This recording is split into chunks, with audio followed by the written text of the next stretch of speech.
Now I behold the great mercy. Merciful, faithful. Yeah, Lord, you promised not to be with me. Merciful, the people cry out to you, my Lord. Don't let us die in the wilderness.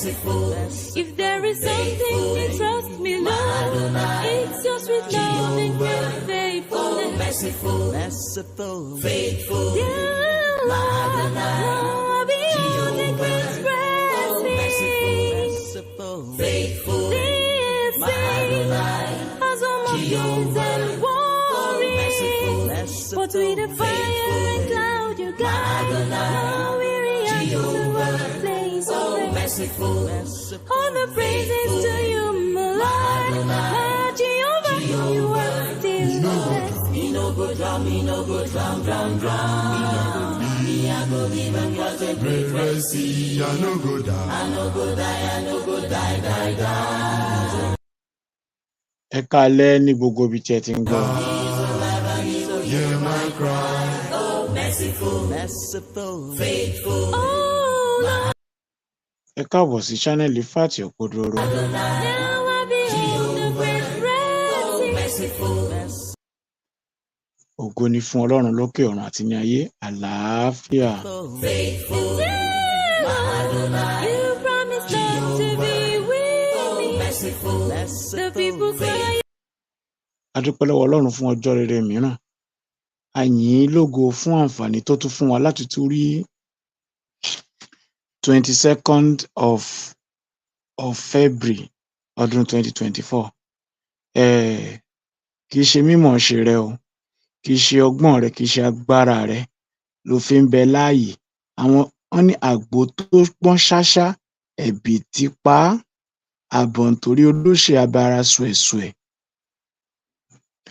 Kì í ṣe mímọ̀ ṣe rẹ, kì í ṣe bó ṣe mọ̀ mo ń jẹ fruit, mo ní mixer nílé tó bá mi lọ fruit, ó ní mo ń jẹ lójoojúmọ́. Òun kọ́ ló dá ẹ sí, Ọlọ́run ló ń ṣàánú fún ọ. Mo lówó lákàntì mi, àìmọye ẹni tó lówó lákàntì tó ti dẹni àgbégbìn bí iṣu. Àánú Ọlọ́run ló ń rí gbà o, àánú Ọlọ́run èmi náà ń rí gbà. Ó sì yẹ ká mọ̀ lóore. Ìdí nìyí tí olórin náà fi sọ pé kọ́ wa láti máa ka iye ọjọ́ wa, kí àwa kí ó lè fi ọkàn wa sí ipa ọgbọ́n. Ó tún wá sọ́nbì kan, ó ní èmi kì yóò kú ikú kíkú kan. Àwọn máa ń kóòtù bẹ̀rẹ̀ tá máa fáyà. Èmi kì yóò máa kóòtù ẹ̀. Kí ló dé tó fi ní kú? Kí o lè ròyìn iṣẹ́, tó o bá ti ròyìn iṣẹ́ Olúwa, o ti kú. Òkú àbí kí ńlá.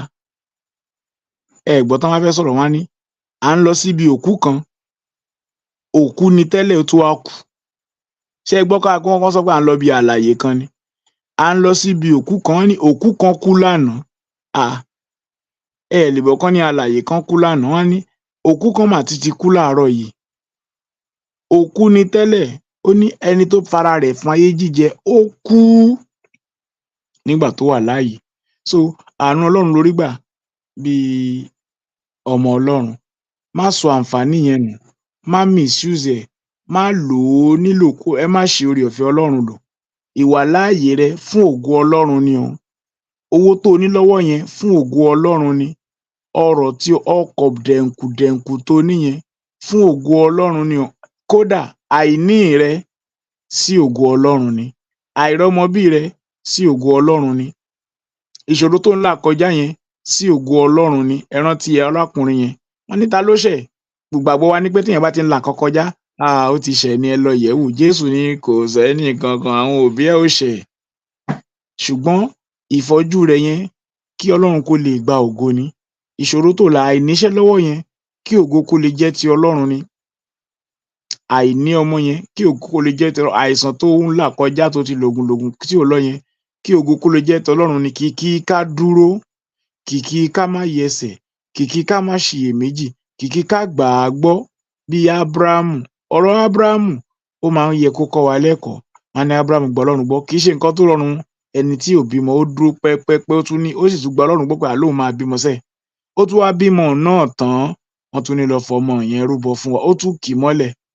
Ọmọ wa ní bàbá mi, igi rèé, iná rèé. Ọmọ tó ti mọ tó ń jẹ́ ìrúbọ, ẹran ìrúbọdà. Ábúráhámù bàbá àgbàgbọ́, ọ̀rọ̀ yìí máa ń gún mi lọ́kàn. Ó ní Olúwa fúnra rẹ̀ yóò pèsè. Èyí ni pé ìgbàlà Ọlọ́run kò ti ọwọ́ ẹnikẹ́ni wá. Ọlọ́run fúnra rẹ̀ ní ìgbàlà wa. Ọlọ́run fúnra rẹ̀ ló wá nínú Jésù Kristi ọmọ rẹ̀ láti ṣe ìgbàlà fún aráyé. Ìgbàlà kì í wá láti inú ká forí kanlẹ̀ bí ẹ̀ 5. Ìgbàlà kì í wá nínú ká fò sókè, ká pàtẹ́wọ́, ká jọsẹ̀ mọ́lẹ̀, ká wọ ṣòkòtò tínrín, ká wá máa ṣorí lóńgẹ́ kiri, ká máa pa báíbù màbíyá. Ìgbàlà kò wá láti bẹ̀.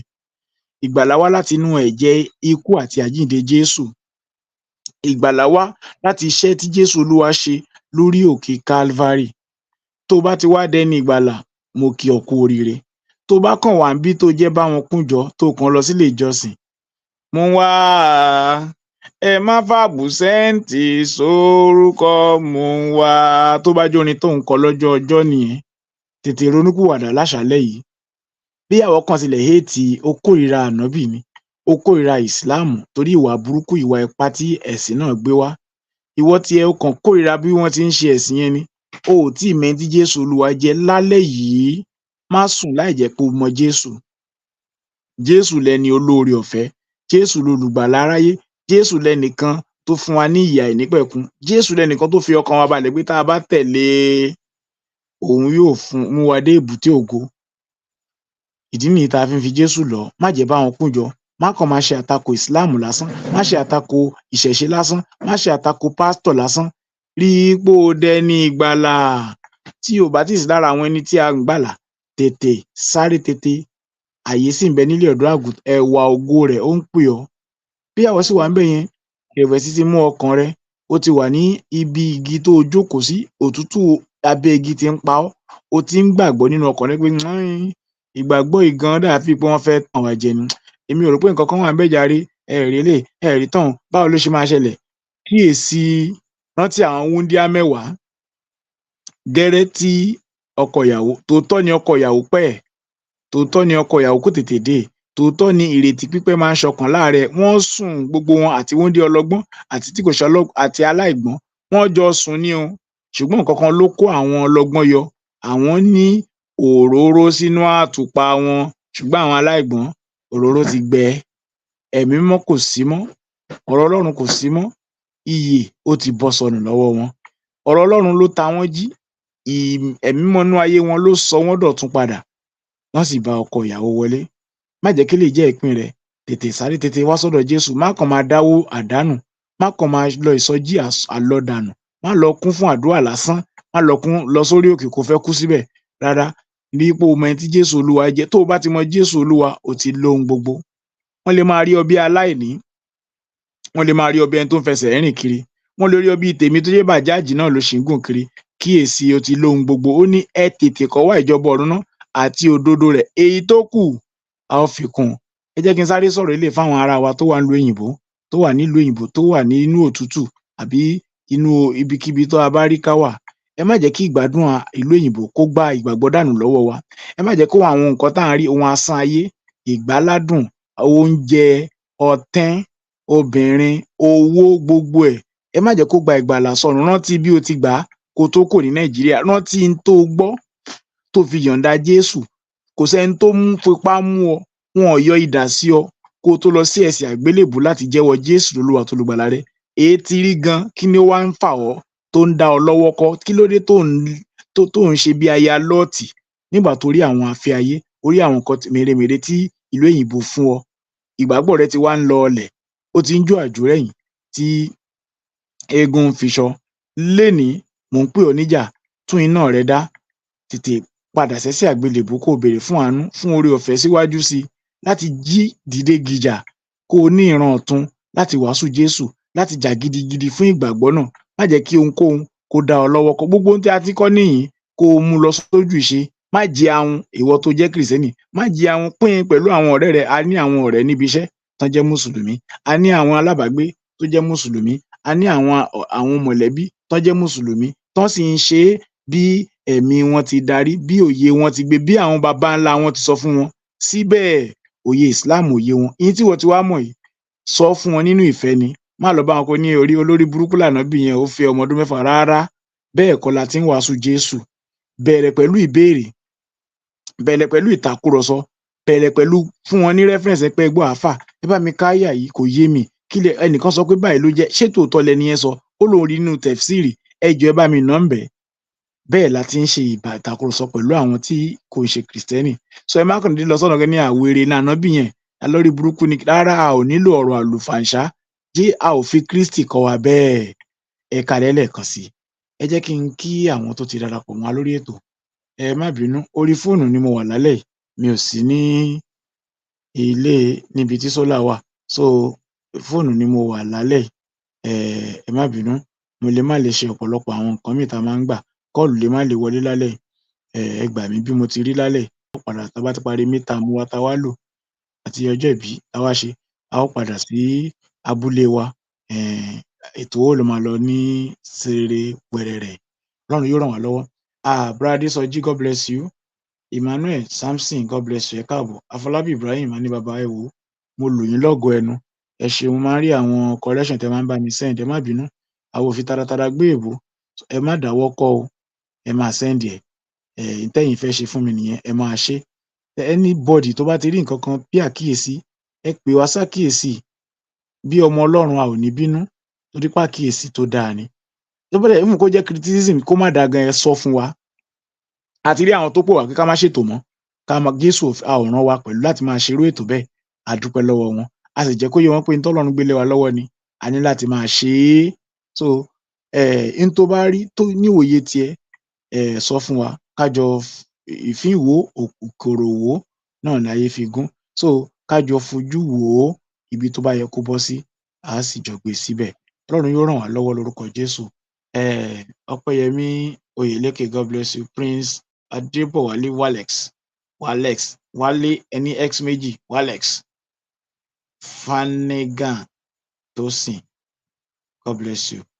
Ẹ jọ̀ọ́ ẹ bá wa comment ẹ ṣe ń comment ẹ bá wa share ẹ lọ sí page àwọn mùsùlùmí torí pé kò sí ìtumọ̀ nínú program yìí tí àwọn mùsùlùmí ò bá máa gbọ́ tí àwọn ìyá aláta ìyá oníkẹrosí tó bá lè fi sí loudspeaker lẹ́gbẹ̀ẹ́ ilé rẹ̀ fi sí àwọn ìta ti ṣe tẹ́lẹ̀ download wọn gbé sí speaker níwájú ilé rẹ̀ káwọn èèyàn máa gbọ́ ọ.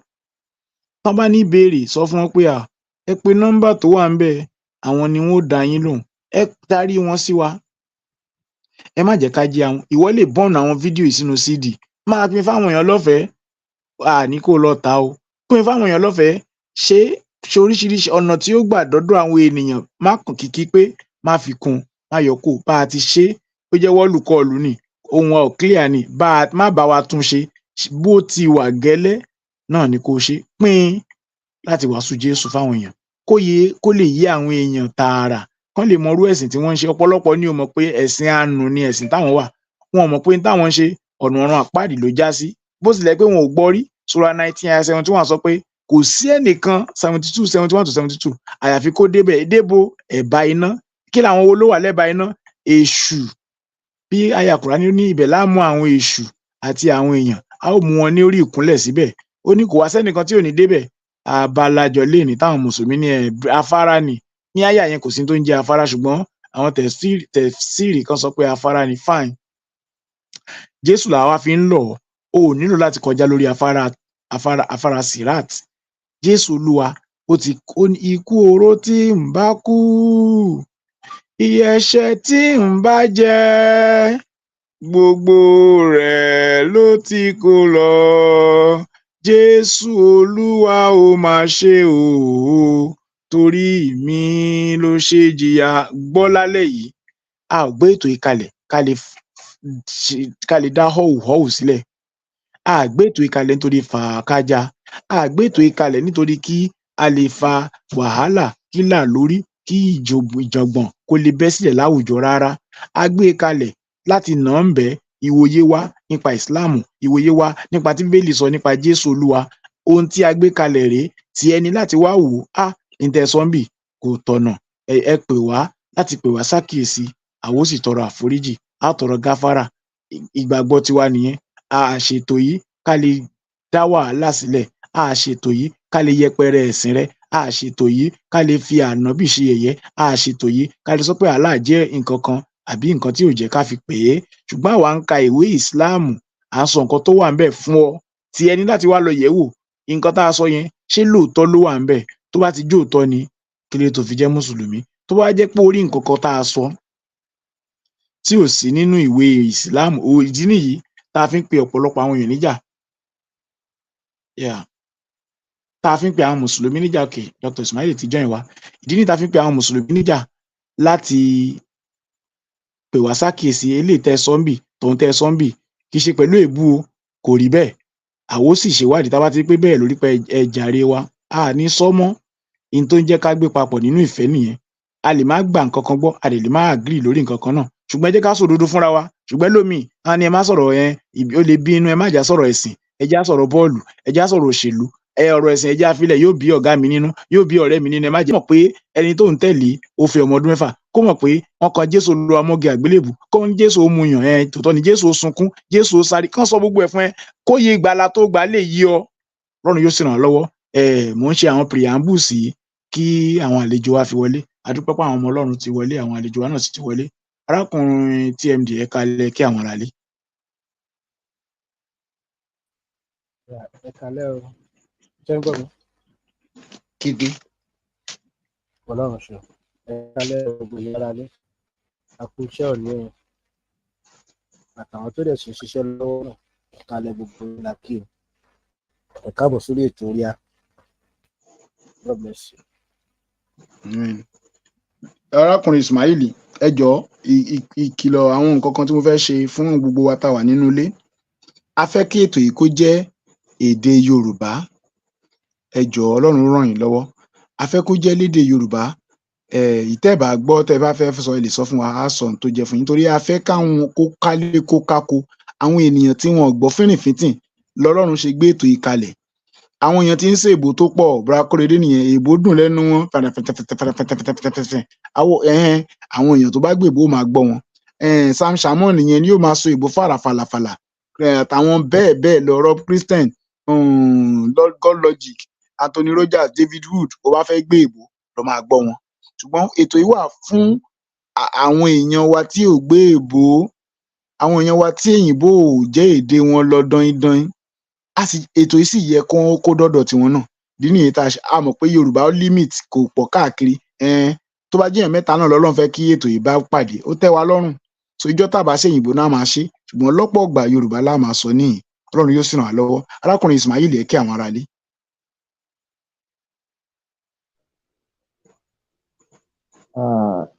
Ẹ kálẹ̀ fún gbogbo àwọn tó máa ń gbọ́ wa ní dédé àsìkò yìí. Mo fẹ́ bẹ̀ yín fún nǹkan kan, torí pé Yorùbá mi kò rí bẹ́ẹ̀ wà sharp. So màá fẹ́ kí ẹ fún mi ní àǹfààní kí n máa fi English 1 or 2 things tí n bá fi lè mọ ìtumọ̀ ní Yorùbá. Okay, kò sí problem. Ìwọ ẹ má dẹ ìyìnbó bolẹ̀, a fẹ́ kẹ́ ẹ dá ìyìnbó bolẹ̀, tí mo tún ní kẹ́ má sọ ìyìnbó, but kó má jẹ́ òun ni ìyìnbó lẹ́wàá dà bolẹ̀. Tẹ̀mọ̀ tẹ́ bá ti ń sọ lọ bẹ́ẹ̀, tá bá ti sọ fún yín, ó máa fẹ́ distract yín. La ṣe ń sọ fún ẹ̀yin àti arákùnrin TMD tó bá yẹ kẹ́ ẹ máa sọ̀rọ̀, ẹ jẹ́ kó jẹ́ Yorùbá, so that mi dá yín lọ́wọ́ kọ́, mi dẹ̀ fẹ́ kó dìgbà tẹ́ bá ń sọ tẹ́ má dìwà discourage ni mo ṣe ń sọ lẹ̀ ní ìsìn. Sórí tẹ́ bá ti ń sọ̀rọ̀ tẹ́ ti ń flow, tẹ́ bá lọ kọ́ ti pé sọ sí Yorùbá, ó máa distract ẹni tó ń sọ̀rọ̀ lọ́wọ́, dẹ̀ lè gbàgbé nǹkan tó ń sọ. So mi ṣe fẹ́ dá yín lọ́wọ́ kọ́ tẹ́ bá mo ṣe kọ́kọ́ sọ àwọn òfin yẹn. Ọlọ́run yóò ràn án lọ́wọ́. Lálẹ́ yìí àròtọ̀ la fẹ́ kó jẹ́. Níjọ́ yẹn ní last time tá a wá, a rí pé àwọn èèyàn ní àfún yín lákòókò dáadáa. Wọ́n fẹ́ fún yín ní ìṣẹ́jú 10 ṣáńgílítì. Dr. Ismail, ìṣẹ́jú 10 ṣáńgílítì.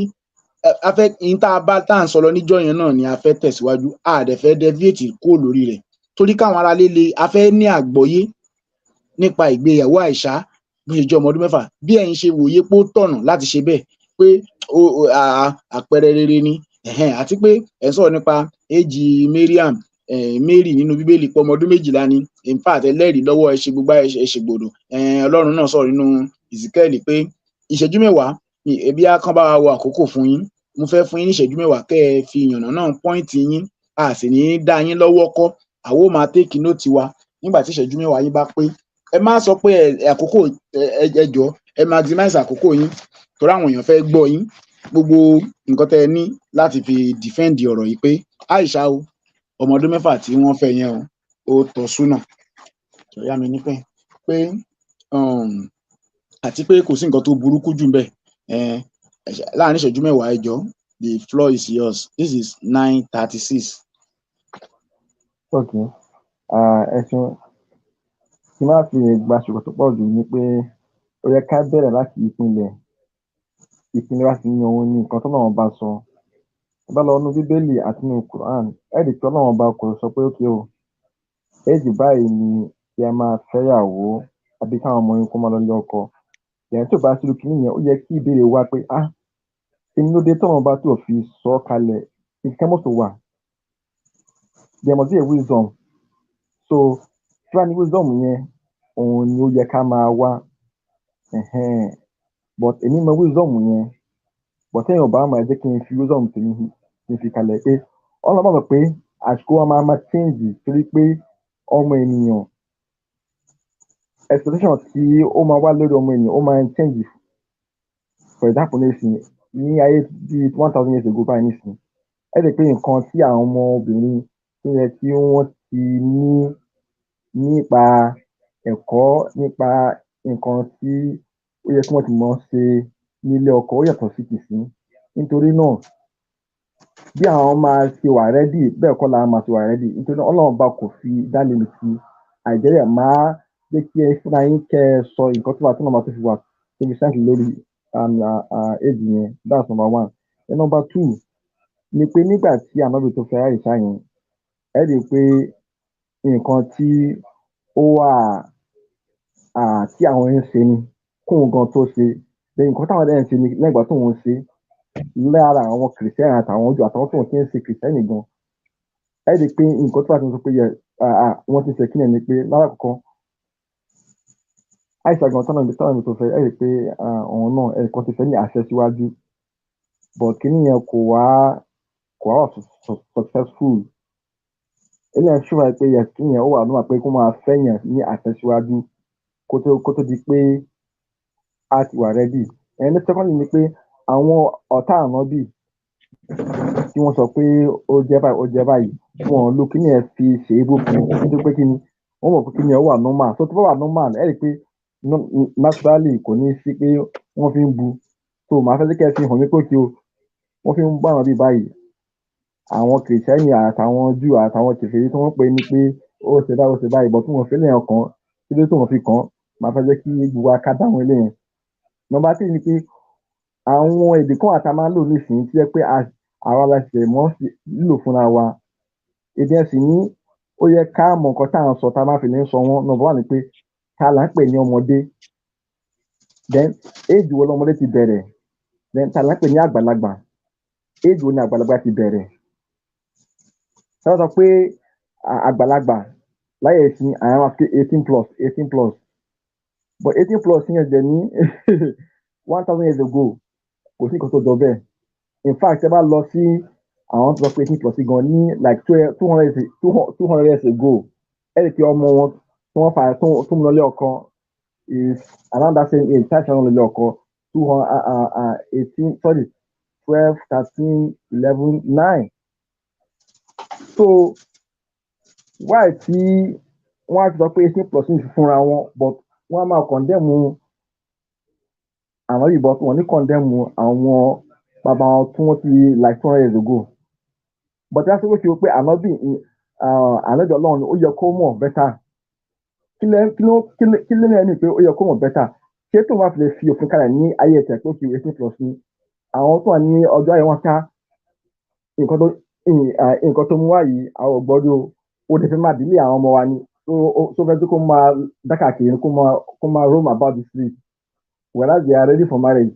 So lè pé tí àwọn ètò wa ti fi 18 years sí that time wàhálà máa wà ní ayé ìgbà yẹn torí àwọn ká kí ló lè sọ̀rọ̀ mú wá yìí àwọn ọmọ ṣe wọ́n ti ṣe àwọn they are ready and you say they should be waiting for slavery. No. So this is one of the things that we need to face. Then lastly ni pé àwọn tó sọ pé 18+ yẹn ẹ jẹ́ wọ́n pé fallacy nìkan yẹn. Number 1 náà ẹ máa lè rí ẹni tí ó pé ó ti wà ní 17, 16 tó ti wà ready. Kí lẹ́nu mi pé ẹni tí wàá fẹ́ mọ tó wà ní ọmọ 16 years ó ti di ebú nìyẹn wá fẹ́ ní 15 ṣé èbú nìyẹn ara o nǹkan so these are vague limitations tí àwọn èèyàn tí wọ́n là kalẹ̀ ọlọ́run bọ̀ dẹ̀ là kalẹ̀ ní tó fà sí wàhálà tí wà nìyẹn but ẹlẹ́mìíràn ti kó kí o ànábì ló jẹ́ náà so kí ló tà òfin máa ṣe lókè yẹn tá à ń ṣe léyìn ní wípé number one nǹkan tá à ń ṣe à ń fún kọ́ àṣà náà lè ní má dẹ̀ fi àlàyé fún yín ṣe é pé ní ọjọ́ yà ànábì àwọn ọmọ wọn ti dàgbà tó yẹn ó lè tẹ́tà pé ní expectation from time tí every person need láti achieve ní ayé tí wọ́n máa achieve kìíní yẹn very early so kò ní sí any like need for to achieve other things therefore they are ready at that time so tá ọmọ alẹ́ lè ní tí wọ́n bá lè kó achieve something tí ó máa very vital for their own survival economically socially there is need for them to wait to get all those things so it's a matter of factors tí ó ń drive kí ni á jẹ́ kí yan wait their own factor tó ń drive wọn would they respond to their own factor which is fine for them àwọn náà tá a bá respond to their own factor á ti ń kọ́ ṣe ẹ̀yìn but kò wá ní make sense fún mi nísìn kí n máa respond to factor tí kò wà ní ayé tí lẹ́nu kí n máa respond to their own factor ní ọjọ́ ayé tí wọ́n ní long àti kọ́ ṣe ẹ̀yìn tá a bá ṣe bẹ́ẹ̀ wípé kí ni we are just like responding to something that doesn't exist but if they respond to their own social circumstance which was fine for them because they don't complain otherwise I would like to see the complaint so it works for them so if we are also respond to our own cultural factor in a way that will benefit us our children we are emulating them but if I say okay no I have to be responsible like they are responding well that's their own circumstances their own factors it's not like I'm being crazy so people that are saying, okay, why are we not doing it? We are doing what they are doing today because we are responsible to our own, just as they are responsible to their own. So that is the emulation. Then finally, kò sí bí ẹ bá ṣe fẹ́ sọ pé kí ànábì ó ṣe nǹkan aburú ni pé kí ni á padà tẹ̀lé orí ọlọ́run bá pé kí ọlọ́run bá ò ẹni ló dé tí òwe fi àsìkò báyìí kalẹ̀ so that àwọn ọmọ ènìyàn wọn ò ní get it wrongly but èmi tẹ̀lé o wọn ò get it wrongly o. Nípa tèmi dé lọ́jọ́ kẹ́ẹ̀ tí wọ́n get it wrongly àwọn náà dẹ̀ sí ní àwọn get it wrongly but that's pé ó yẹ kó mọ̀ òun kó lè kó mọ̀ ọlọ́run bá ló yẹ kó mọ̀ if we are to go by the critics okay ọlọ́run bá ò wá tí o fi dákẹ́ lórí kíní yìí tó fi fún wa ní èjì báyìí sí èjì báyìí so kíní yẹn àbùkù ní àwọn kí ló ń fún wa kábà ọlọ́run ọba àìjẹ́rẹ̀ mo dẹ̀ wà lórí pé okay o ẹ fún wa ní ìsàn then finally kí lápè lọ́mọdé kò sí nínú bíbélì bá ti wá ní bíbélì gan wọn ò fi nọ́mbà sí this is where we come into the numerical fallacy now numerical stipulation okay ta ni adult níbo ni ó ti bẹ̀rẹ̀ ta ló sọ pé báyìí tí ọlọ́wọ́ ló sọ bẹ́ẹ̀ tí wàá sọ ọlọ́wọ́ bá jẹ́ pé wàhálà ti wà ó àwọn sọ pé 18% for example àdìsí àwọn ọmọ wọ́n ti bẹ̀rẹ̀ sí ní ṣe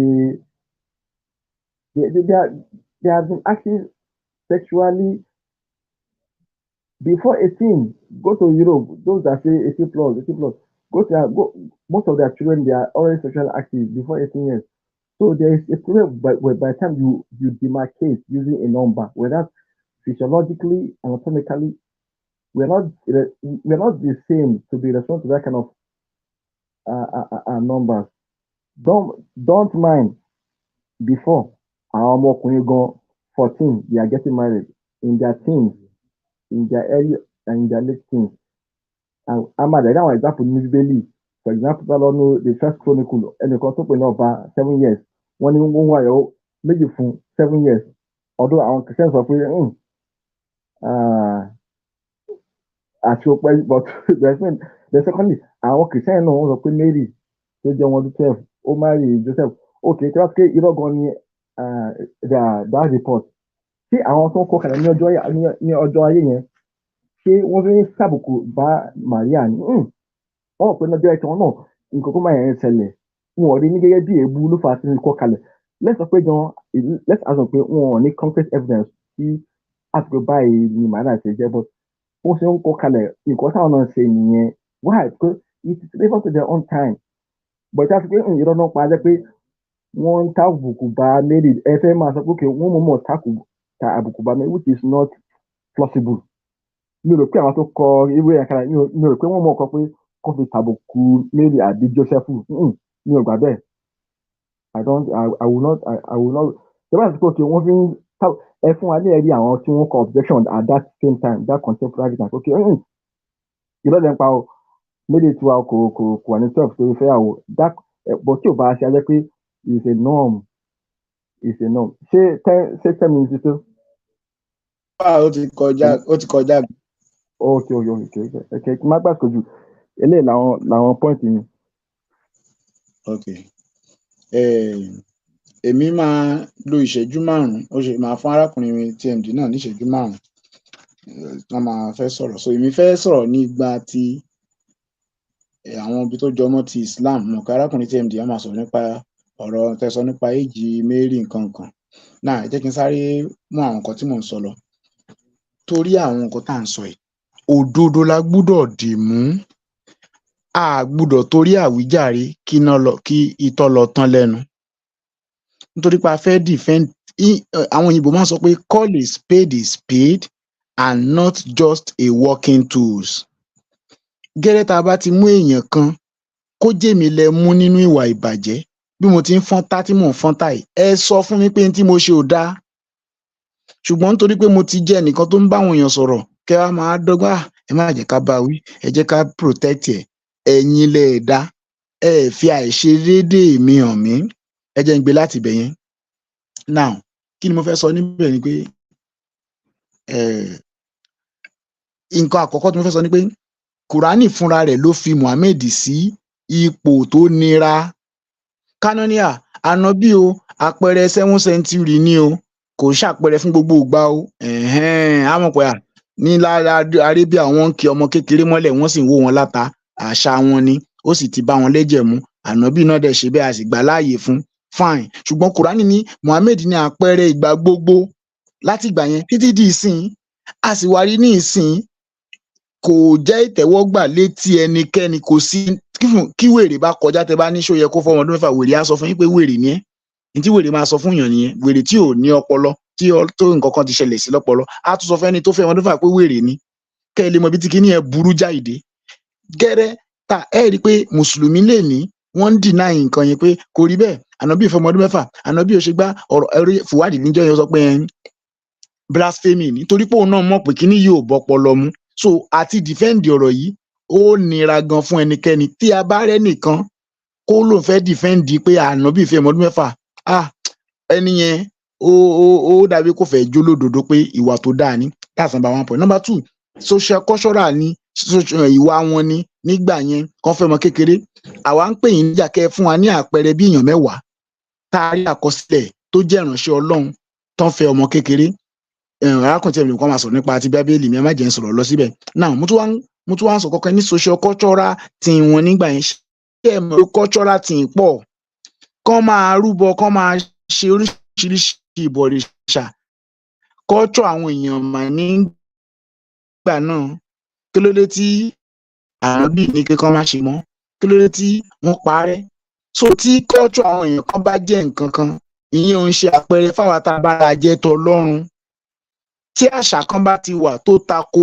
ìgbékalẹ̀ Ọlọ́run òlé Ọlọ́run kò gbọdọ̀ bá wọn lọ́wọ́ sí i tó bá ti lọ́wọ́ sí ẹni ẹyẹ ká fura sí kì í ṣe ìránṣẹ́ Ọlọ́run so àṣà iṣẹ́ àwọn ènìyàn kò ń ṣòro kí wòlíì wa múlé kó lò ní ìlú láti ṣe. Number 3 ni pé ẹni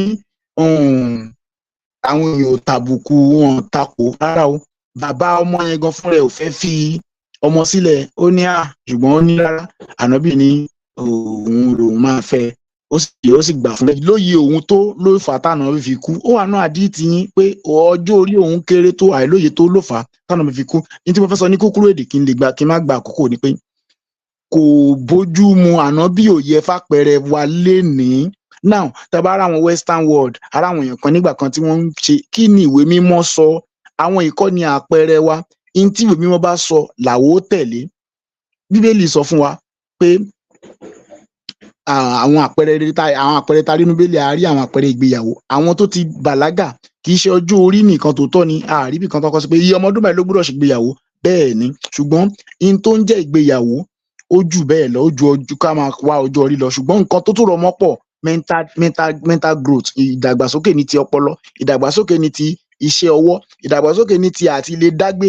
Gbogbo nǹkan yẹn ló rọ̀ mọ́ ìgbéyàwó, kì í ṣe ọjọ́ orí nìkan. So Ọlọ́run wá mọ̀ gbogbo nǹkan wọ̀nyí pé tó bá ti fi ọjọ́ orí sẹ̀, ẹlòmíì lè jẹ́ ọjọ́ orí yẹn kó má ti mature ní gbogbo ọ̀nà tó kù. So kò yẹ fún ìgbéyàwó. All rounder maturity ló yẹ kéèyàn achieve kó tó di pé wọnú ìgbéyàwó lọ. Ṣùgbọ́n tá a bá ní àmọ́ definition ẹ̀ sọ kankan pé àmọ́ àwọn èèyàn ló invent ẹ̀. Mo ń pè yín níjà kẹ́ sọ fún mi, tá là ń pè ní òpóǹló nílẹ̀ Yorùbá? Ṣé àwọn èèyàn ló invent ẹ̀ fún wa? Tá là ń pè ní ọ̀dọ́ nílẹ̀ Yorùbá? A mọ̀ túmọ̀ ọ̀dọ́ náà, a mọ̀ túmọ̀ àgbàlagbà. A gbọ́dọ̀ sọ pé láyé ìgbà yẹn ọmọ ọdún 8 àgbàlagbà ni, bí ìgbà téèyàn ń ṣàbòsí ni. A lè sọ pé ní 1000 years ago ọmọ ọdún 9 àgbàlagbà ni, bí ìgbà téèyàn fẹ́ jó lódodo ni. Látayébáyé ọmọ kékeré lọmọ kékeré ń jẹ́.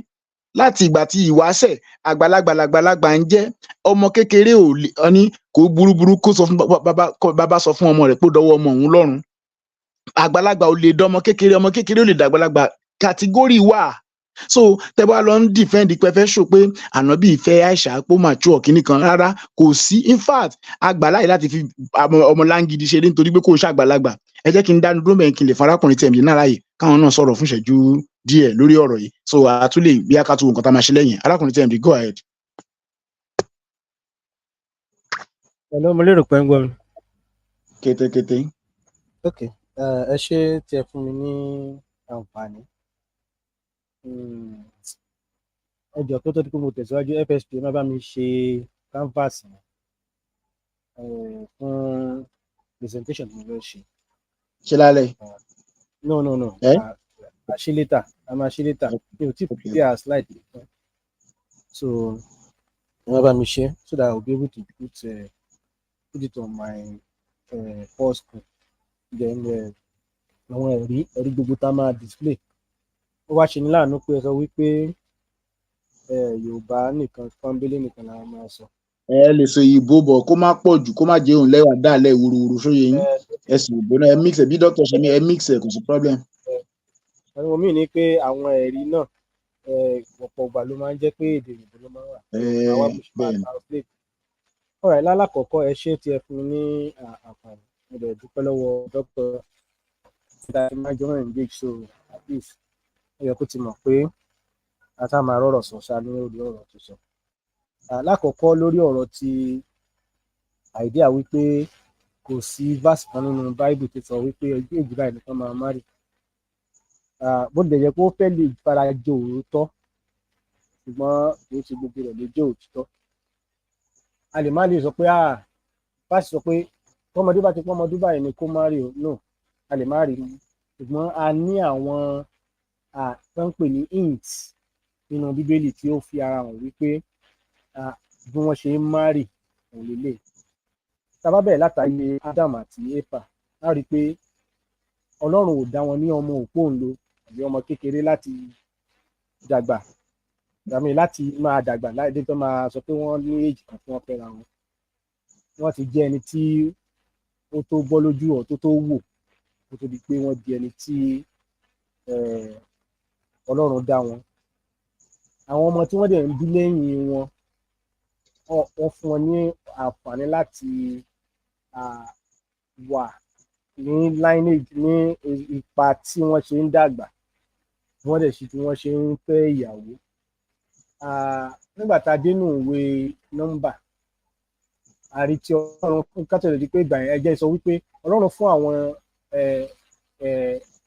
ayé ìgbà yẹn ní àǹfààní láti pẹ́ púpọ̀ ní ọjọ́ orí kó tó di pé wọ́n jáde kúrò láyé. Ọ̀pọ̀lọpọ̀ ìgbà ló dẹ̀ máa ń jẹ́ wípé wọ́n máa ń fẹ́yàwó ní ìgbà tó pẹ́ jìnnà síra. Bí ẹjẹ́ fún ní àpẹẹrẹ bí Noah nìsín, ó máa àkọ́kọ́ tó bí ó jẹ́ bí at the age of 600 ni ó tó dà kó níyàwó kó dẹ̀ tó bí ọmọ. According to Jewish sources sọ wípé ó ní ìdí tí Ọlọ́run fi gbà láàyè láti jẹ́ kó lọ bẹ́yẹn jìnnà. ẹ má jẹ́ n gbà wá lákòókò torí ọ̀pọ̀ bí tí mo ń lọ pọ̀. Now, according to Jewish sources, ó jẹ́ ká yọ ẹ̀rọ pé àwọn nǹkan tá à ń sọ̀rọ̀ nípa yìí has to do with our Jew. Now, according to Jewish encyclopedia published on the 10th of June 2020, ó sọ wípé ancient rabbi, bí ẹ jẹ́ ká kíyèsí ọ̀rọ̀ tí mo fẹ́ lò yìí, ancient rabbi set the age of marriage for every Israelite at the age of 18 years old. Because mo gbọ́ tí doctor sọ pé òun ò gbàgbọ́ ní 18 yẹn pé mint lásán ni. Ancient rabbi set the age of marriage for every Israelite at the age of 18 years old. Male are expected to be married by 20 years old in teenage marriage, and female can stay unmarried but must be celibate. He now goes on, he said, in rabbinical Judaism, male cannot consent to marriage until they reach the age of 13 and a day and haven't undergone puberty. They are considered minor until the age of 20. They are considered minor until the age of 20. The same rule applies to female, except that their age is 12 years and a day. After 20, male are not considered adult if they show sign of impotence. If female show no sign of puberty and male shows no sign of puberty or do show impotence, they automatically become adult at the age of 35 and can marry. I can go on and on. I can quote different scholars. I can quote thousands of scholars, and I'm going to come back. I have countless number of evidences. Ẹ jẹ́ fún yín ní evidence kan ní kó tó di pé mo tún tẹ̀síwájú.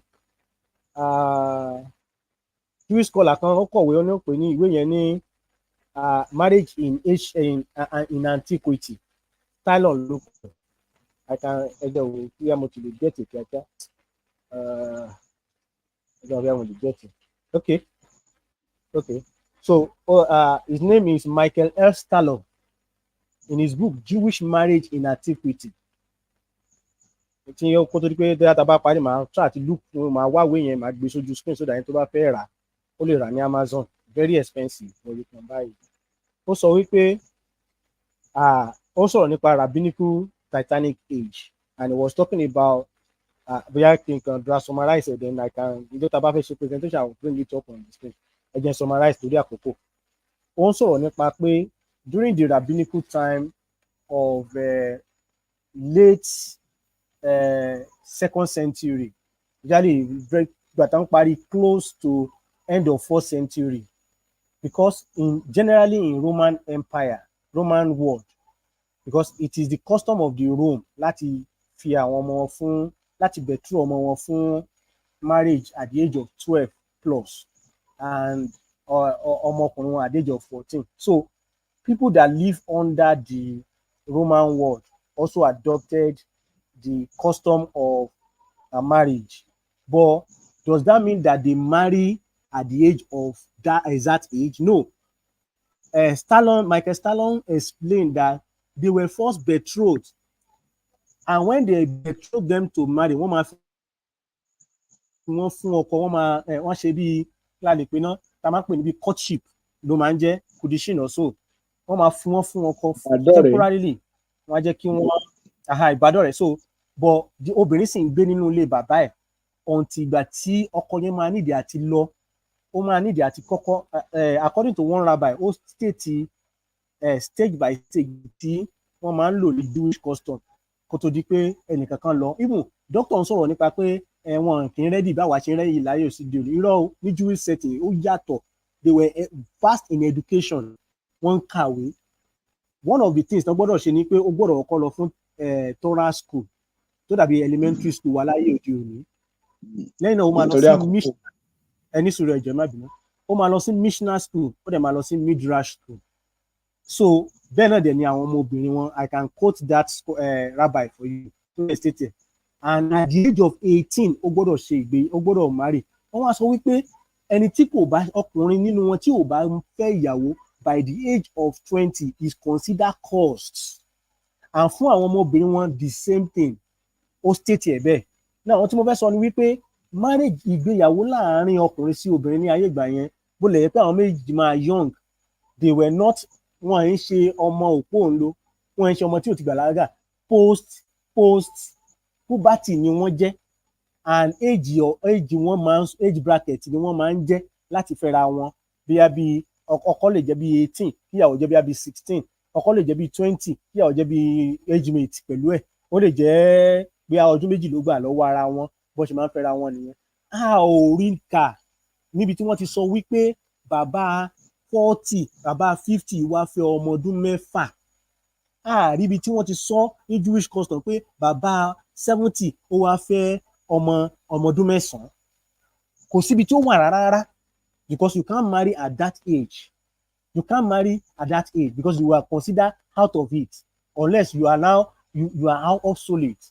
But according to Jewish custom, you marry in between that age and evidence there wà fún dáadáa lágbára Ọlọ́run jọ n bá ti padà máa mú wá. So idea tí doctor fẹ́ máa borrow láti fẹ́ máa wá fi defend ààrẹ is not kò bójúmu rárá àtọ̀. Ohun tó dẹ̀ tún máa ń allude sí ni wípé bóyá ní Europe ní kinní kan pé bóyá wọ́n fẹ́ra wọn ní earlier age kò ń ṣe nǹkan tó common rárá láàárín àwọn commoners. Is only between the royal family and for political reasoning and according to I can quote thousands of scholars. It's not something that is common. I can quote thousands of scholars and buttress my point. Wọ́n sọ wípé láàárín àwọn royal family nìkan ni nǹkan yẹn ti ṣẹlẹ̀ torí pé political allies they create allies. In fact bí custom àwọn Jew náà ṣe rí làwọn náà ń ṣe nígbà yẹn pé they will have to go until later I can cite countless number. Èyí tó dẹ̀ fẹ́ra wọn at the end of the day. In fact it's not common sef. The one that happened, the lady died earlier and at the end of the day, I mean the husband died earlier and he married another person later on. So ilé yóò lára àwọn nǹkan tí ó yẹ kí a máa fà lọ. Aisha tí doctor ń try to defend níbí did not reach age of puberty according to your sources as until the age of 16. She did not reach age of puberty. I can quote you. I can give you source that you can read. She did not reach age of puberty until 16. So, idea child marriage lọ́lọ́run lọ́lọ́ kò make any sense at all. Ọlọ́run á fún mi lórí ọ̀fẹ́. Òun ṣe lọ FSP ló máa jẹ́ kó yá. Ẹ bá lè ṣe canvas yẹn fún mi. Maybe by next week Thursday, I should be able to do the presentation. God bless you. Dókítà ti gbọ́ nǹkan tá a sọ kalẹ̀. Ẹ jọ̀ọ́, what is your response to any of some of these points we have just raised? Go ahead. Ẹ ṣeun. Alákọ̀ọ́kọ́ náà mi ò rí pé ẹ fún mi níbi tí Ọlọ́run sọ pé òkè báyìí ni kẹ́ máa fẹ́ àwọn ọmọ yín. Ẹ rí pé ẹ ti ń fi àbùkù kan Ọlọ́run ọba torí àjẹ́ bẹ́ẹ̀. Ó yẹ kí Ọlọ́run ọba kó má gbàgbé yà if at all. Point yìí ó make sense. So nǹkan tí ẹ fi máa sọ ni pé àwọn Catholic sọ pé Mary wà náà 12 years. A jẹ́ pé wọn ò gbọ́ Bíbélì yé nìyẹn. Tí Brother Adémíkẹ́ sọ pé age of marriage pé àwọn Jew pé 20 a jẹ́ pé àwọn Catholic wọn ò gbọ́ Bíbélì yé nìyẹn. Then tí wọ́n dẹ̀ gbọ́ yé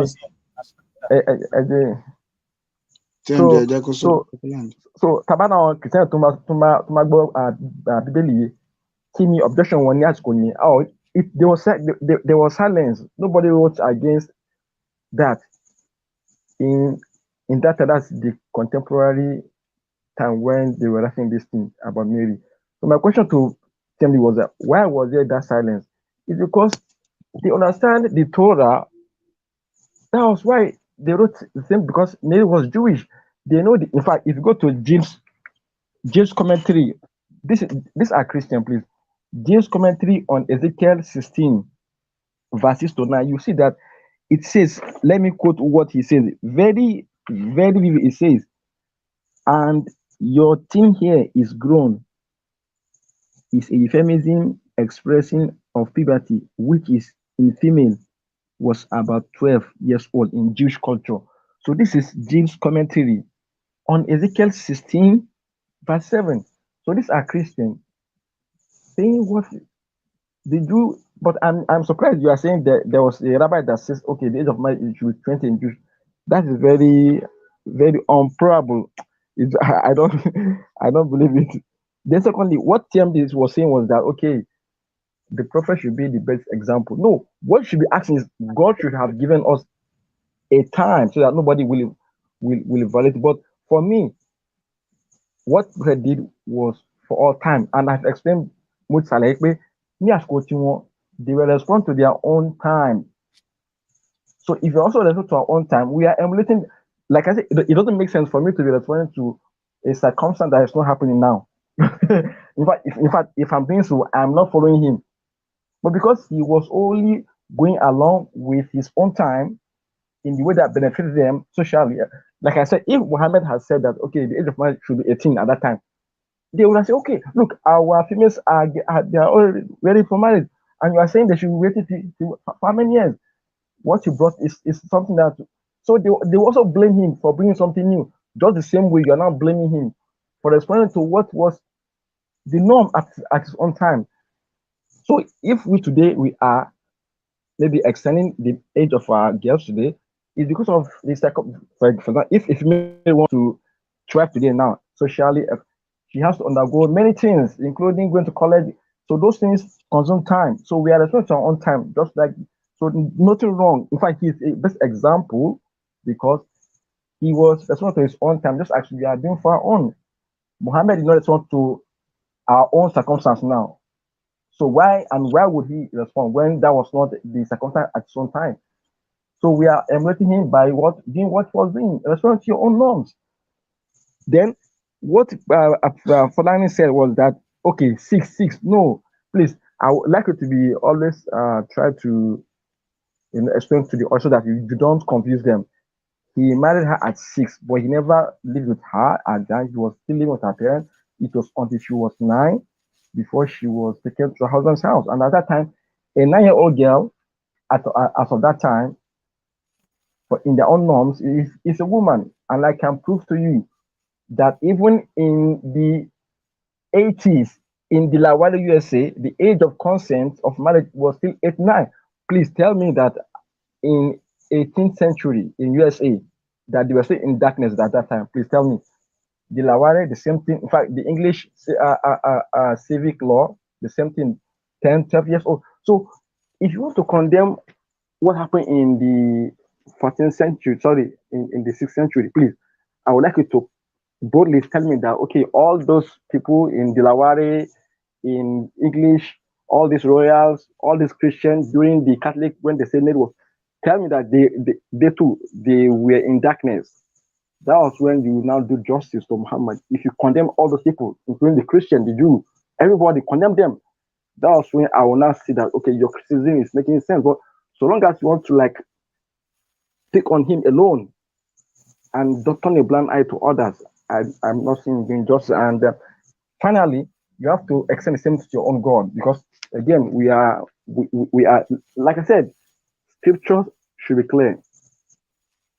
So it wouldn't make sense to just condemn a prophet, because none of the prophets give a definite age. So if you want to condemn a prophet, at least you have to extend it to your own God and say, look, God, you left humanity in darkness.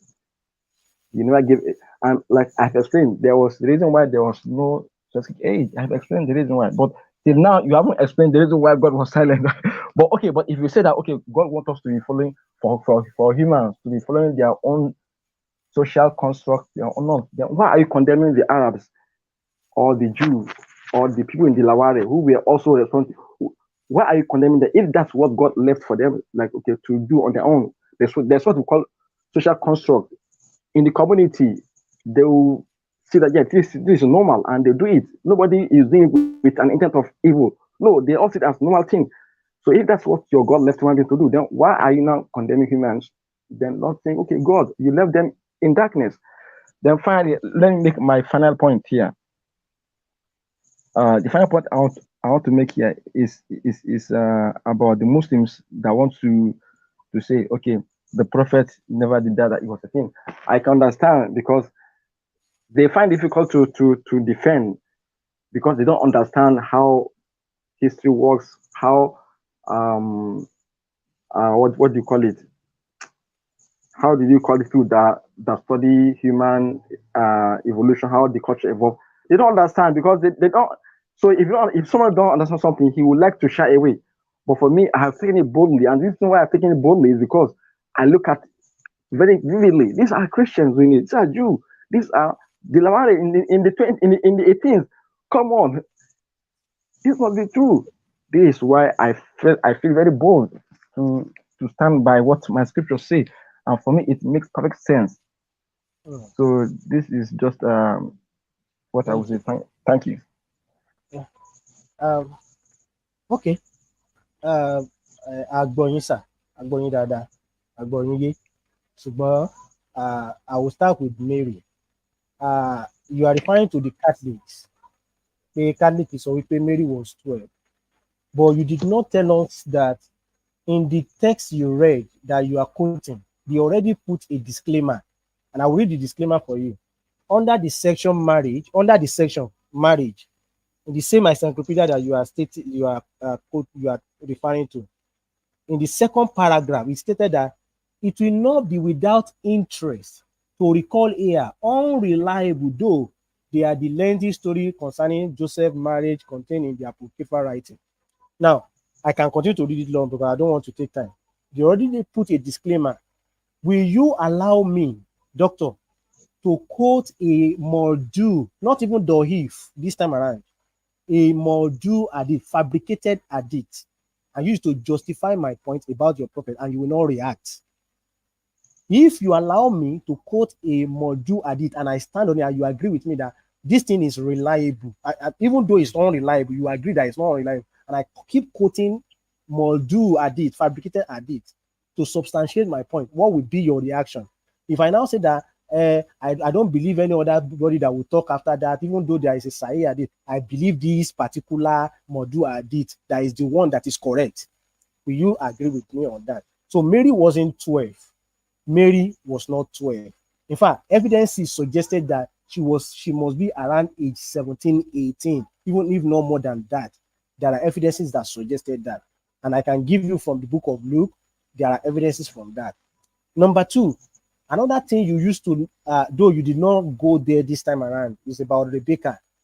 God willing, by the grace of God, I'll come with presentation. I will show people evidences from Jewish sources and see why 12th century rabbi made miscalculation, and the rabbi among themselves were countering them. One better expose immediately from there. I will quote it for you. Then you said about women ready for sex because they have age of puberty, so they are ready for sex. The next thing is to push them into marriage. No, it's not done. And puberty is not a license for marriage. Puberty the next thing that is not how it is. That is not how it is. It's the way you train up your side and your society matter most. Then you mentioned the issue of Hawale in USA. The age of consent, as mentioned when they were talking about it, is not the same thing as age of marriage. There were one situation they want to try to deal with in their environment. People were sleeping with babies, and they were not intelligent enough to consent to marriage. I mean, to sex, not marriage. They were not. Any young one show me. Ọmọ ìjọdún báyìí lẹni yẹn gbọ́dọ̀ sọ pé òun fẹ́ respond láti sọ pé ó yá okay bá mi sùn ni wọ́n ṣe ń set age, and nígbà tó ní pé kò work, they begin to evolve till they get to stabilize it in their society. Go and read the article where you are quoting from. Read it very well. Age of consent is not marriage. They are not talking about marriage in that regard. You get me? Then another thing, you talk about Aisha Muhammad not being criticized. We understand the situation at hand in Muhammad's time. You dare not criticize him. Your head, your hand, it goes away. That is just the part. And that is argument from silence. For the fact that we did not have, do we have access to all of them today? all the articles that were written that the Muslim destroy, it's only the surviving one that we are seeing. And even some of them, those people that criticize him, when their hand wasn't palatable at the end of the day. So don't use that one as argument, that argument from silence, and that is logical fallacy. Then also, you talk about Aisha, he was married at the age of 6. She did not marry him immediately. Doctor, you are playing into my hand, seriously. Lóòótọ́ ló fẹ́ ní ọmọ ọdún mẹ́fà, but ọmọ ọdún mẹ́fà tó fẹ́ yẹn kì í ṣe wípé kò fẹ́ immediately láti gbé lọlé, tó bá ní àǹfààní á gbé lọlé. Number one, the situation tí Muhammad wà lọ́wọ́lọ́wọ́ ní Mecca with his people at that time was not palatable for him to be able to do that. But there are evidence that Muhammad ń lọ lé Aisha, ó lọ ń fi nǹkan ọmọkùnrin ẹ̀ pa lábẹ́, ó lọ ń bá ṣe nǹkan papọ̀. Nígbà tí wàhálà le tán ni Muhammad àti Abubakar wọ́n sá kúrò ní Mecca, wọ́n lọ sí Medina. Later ni Abubakar sọ wípé ó ra camel, ó sọ fún àwọn ikú kan lọ kó ọmọ wá, and that particular thing I want to mention, ó expose Islam tó máa sọ wípé àwọn Mecca wọ́n ṣíṣe ẹrù àwọn mùsùlùmí ni, wọ́n jí ẹrù wọn ni. Abubakar sọ fún àwọn ọmọlẹ́yìn pé kí wọ́n lọ sí Mecca kán lọ kó àwọn ẹrù, kán mú ọmọ tó jẹ́ Aisha, kán dẹ̀ mú Fatima, kán mú bọ̀, wọ́n ra ràkúnmí camel kán lọ fi kó wọn wá, wọ́n dẹ̀ kó wọn wá. Ibi tí wọ́n ti wà nínú ilé, Aisha sọ pé wọ́n ń ṣe ilé tí àwọn máa dé sí lọ́wọ́, ni bàbá àwọn béèrè lọ́wọ́ Muhammad pé kí ni ìdí tí o tiẹ̀ ti fi mú ọ̀yàwó ẹ̀ látijọ́ yìí. That means pé before that time ó yẹ kó ti mú, ṣùgbọ́n at this age tó wà at the age of 9, ó sọ pé kí ni ìdí tí o tiẹ̀ ti mú ìyàwó ẹ̀ látijọ́ yìí. Muhammad ní òun ò ní owó tóun máa san fún owó orí ẹ̀. Ta ló san owó orí ìyàwó Aisha? Bàbá Aisha ló fún Muhammad, ó fún ní nǹkan tó fi san owó orí fún padà, ló fi consummate marriage pẹ̀lú Aisha. If you want me to give you evidence, I can give it to you. So Aisha at that age gan, according to your sources, kò tí ì wọ puberty, not until at the age of 16. And I can give you evidence if you want me to give you evidence to that. You can challenge me, I can give you. So kò ṣe wípé Muhammad ready àti bá pé ó dúró kó fọdún mẹ́ta yẹn pé kó lè ìbá ti fẹ́ látijọ́ yìí. Muhammad ṣáà lọ dẹ̀ láti lọ. Let me come back to Jewish sources. In Jewish environment, if you betroth a daughter, kò gbọ́dọ̀ ní ìbáṣepapọ̀ pẹ̀lú ọmọkùnrin tí wọ́n betroth ẹ̀ yìí ọtí ìgbà tí ọjọ́ náà bá tó pé tán máa ṣe public wedding ló tó gbọ́dọ̀ ní nǹkan kan ṣe pẹ̀lú ẹ̀. Ṣùgbọ́n Muhammad tiẹ̀ ń lọ síbẹ̀, ó fi hàn wípé environment tí Muhammad wà is a sexual pervert environment, is a dirty environment. Ṣé òun nìkan ni wọ́n pè ní Muhammad lost àǹfààní? Wọ́n tọ̀ bá àwọn ọmọ tó ń kúrọ̀, ọmọ bébì tó ń kúrọ̀ tó ní ẹ̀ tó bá dàgbà, nǹkan tó ń pè pedophile ni ó ti ẹ̀ mọ definition pedophile ẹni tó ń lọ psychology problem ni wọ́n lọ ẹni yẹn tó ń pè pedophile jẹ́ ẹni tó ní psychology problem tó yẹ kó tó bá ti rí ọmọ kékeré báyìí ó máa ń wọ̀ lójú náà pè ní pedophile. Muhammad ní psychological problem, and one of the psychological problem tó bá ti rí ọmọdé ọkàn ẹ̀ máa fà sí tótó. Ó dẹ̀ ó fún evidence dẹ̀ wà lọ sọ̀sẹ̀ pé ó rí àwọn ọmọdé ó dẹ̀ lost after them. So evidence wà fún wa. Ìgbà tó fẹ́ fẹ́ ọmọ tí ta ló fẹ́ fẹ́ ọmọ ẹ̀ tó jẹ́ Fatima, ṣe bí Muhammad sọ pé ó kéré jù ní ọmọ tí ó kéré almost age mate pẹ̀lú wọn àti Aisha. Wọ́n ló kéré pé ẹnìyàn ò lè fẹ́, wọ́n láti lọ fún ẹlòmíì at the age of 40. So ìsádà kó jẹ́ pé Muhammad ń play double standard láàrin yẹn, or kó jẹ́ pé he's being hypocritical at the end of the day. Because tọmọ yẹn bá kéré tó fẹ́ fún ẹni tó fún wọn ní ọmọ tiẹ̀ ní èmi fún ẹ lọ́mọ tèmi ní ọmọ ọdún mẹ́fà, èmi wá fẹ́ ọmọ títí ẹ ní age range yẹn náà ó wá lọ́mọ tiẹ̀ kéré. Is that not stupidity? Ó yẹ kéré kó àdéhùn wá lọ fún ẹlòmíì because ó fẹ́ kí kẹ́mi fẹ́ ọmọ títí ẹ àdẹjọ jẹ́ bí almost age mate mi àti ẹ gangan.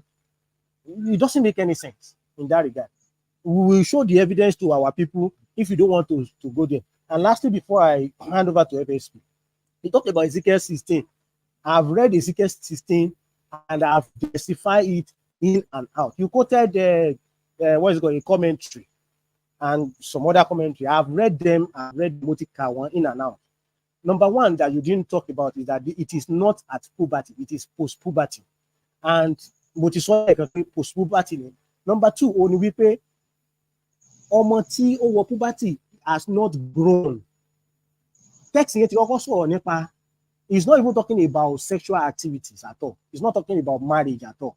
He's only talking about ọmọ tí wọ́n bá nínú, tí wọ́n wọ́n abandon nígbà tí wọ́n bí, tó wà nínú ẹ̀jẹ̀, tí wọ́n ìyá ẹ̀ sọ dàbí àwọn ọmọ tó gbé sọnù sórí àtìpà, tó wà nínú ẹ̀jẹ̀, àwọn àjòjì dẹ̀ ń kọjá, wọn kò sẹ́ni tó attend sí oníkálukú kọjá lọ. Ẹnìkan wá kọjọ́ wá ní aláàánú Samaria, ó wá gbé, ó tọ́jú ẹ̀, àmì ó ṣètò ẹ̀. Ẹni ẹ tún wá lọ, nínú ìgbà tó ń kọjá, kò sẹ́ni tó take care ọmọ yẹn, ṣùgbọ́n ọmọ yẹn ń dàgbà, ó dé stage kan, ó bẹ̀rẹ̀ sí ní gún ọyàn. He talk about boarding. Tán bá nìkan board, ó ti jáde nìyẹn, ó ti jáde, ṣùgbọ́n kì í ṣe pé ó ti jáde tán. Ọmọ tí ó ń bàlágà tó ti wọ puberty kò tí ì grown, she is still growing, she still teenager, ò tí ì di ọmọ tán pè ní ọmọ tó wọ ọmọ ọdún méjìlá, ò tí ì di obìnrin tán, she is still growing, she's under. But ìgbà tí tẹ̀sí yẹn máa parí pátápátá, she is talking about that. Nígbà tí ẹni yẹn máa padà, ó ní now you are fully grown, you have grown, your breast has formed, your breast, and according to medical experts, so wípé the breast of a woman is not formed until at the age of 17, 18, even up to late 20. So that is medical expert. I can quote it for you if you want me to quote it for you. A breast of a woman is not formed because also in grown, it has not. The text has already talked about body, that is oti jade. So but now in the 10 year the breast has formed. Everything, every physique of a lady has fully formed in that regard. So I think people misread text. But for that somebody as a commentator comments on something does not mean that he's aware of everything that he stated. And so many times when we read our commentary does not mean that we agree with them 100% or we agree with them with what they say.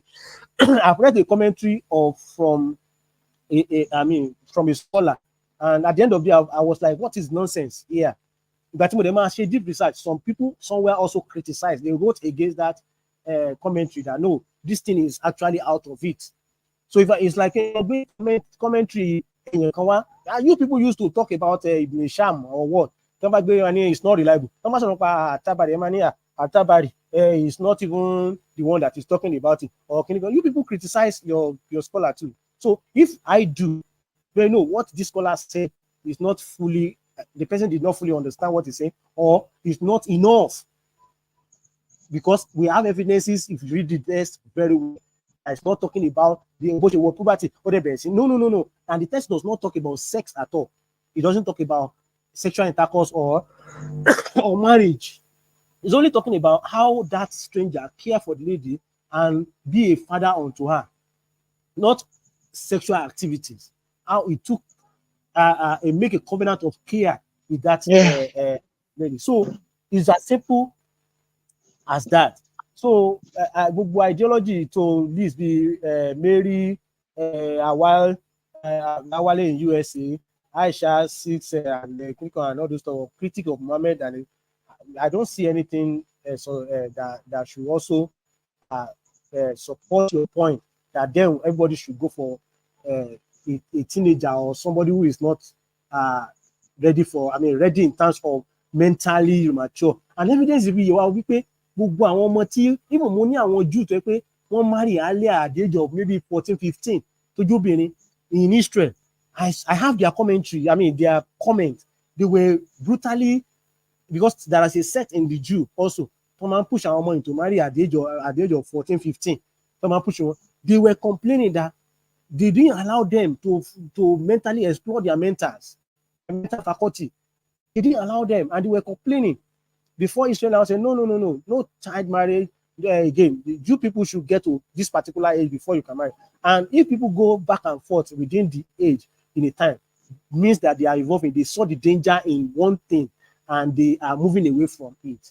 So why is Islam not evolving? Why are we? I have a lot of video in UK currently that people come to UK and begin to molest groom 6 years old child, 7 years old child, 10 years old child. The immigrant to UK, they begin to groom the children in UK. Or then when they arrest them, they deport them or they put them in prison.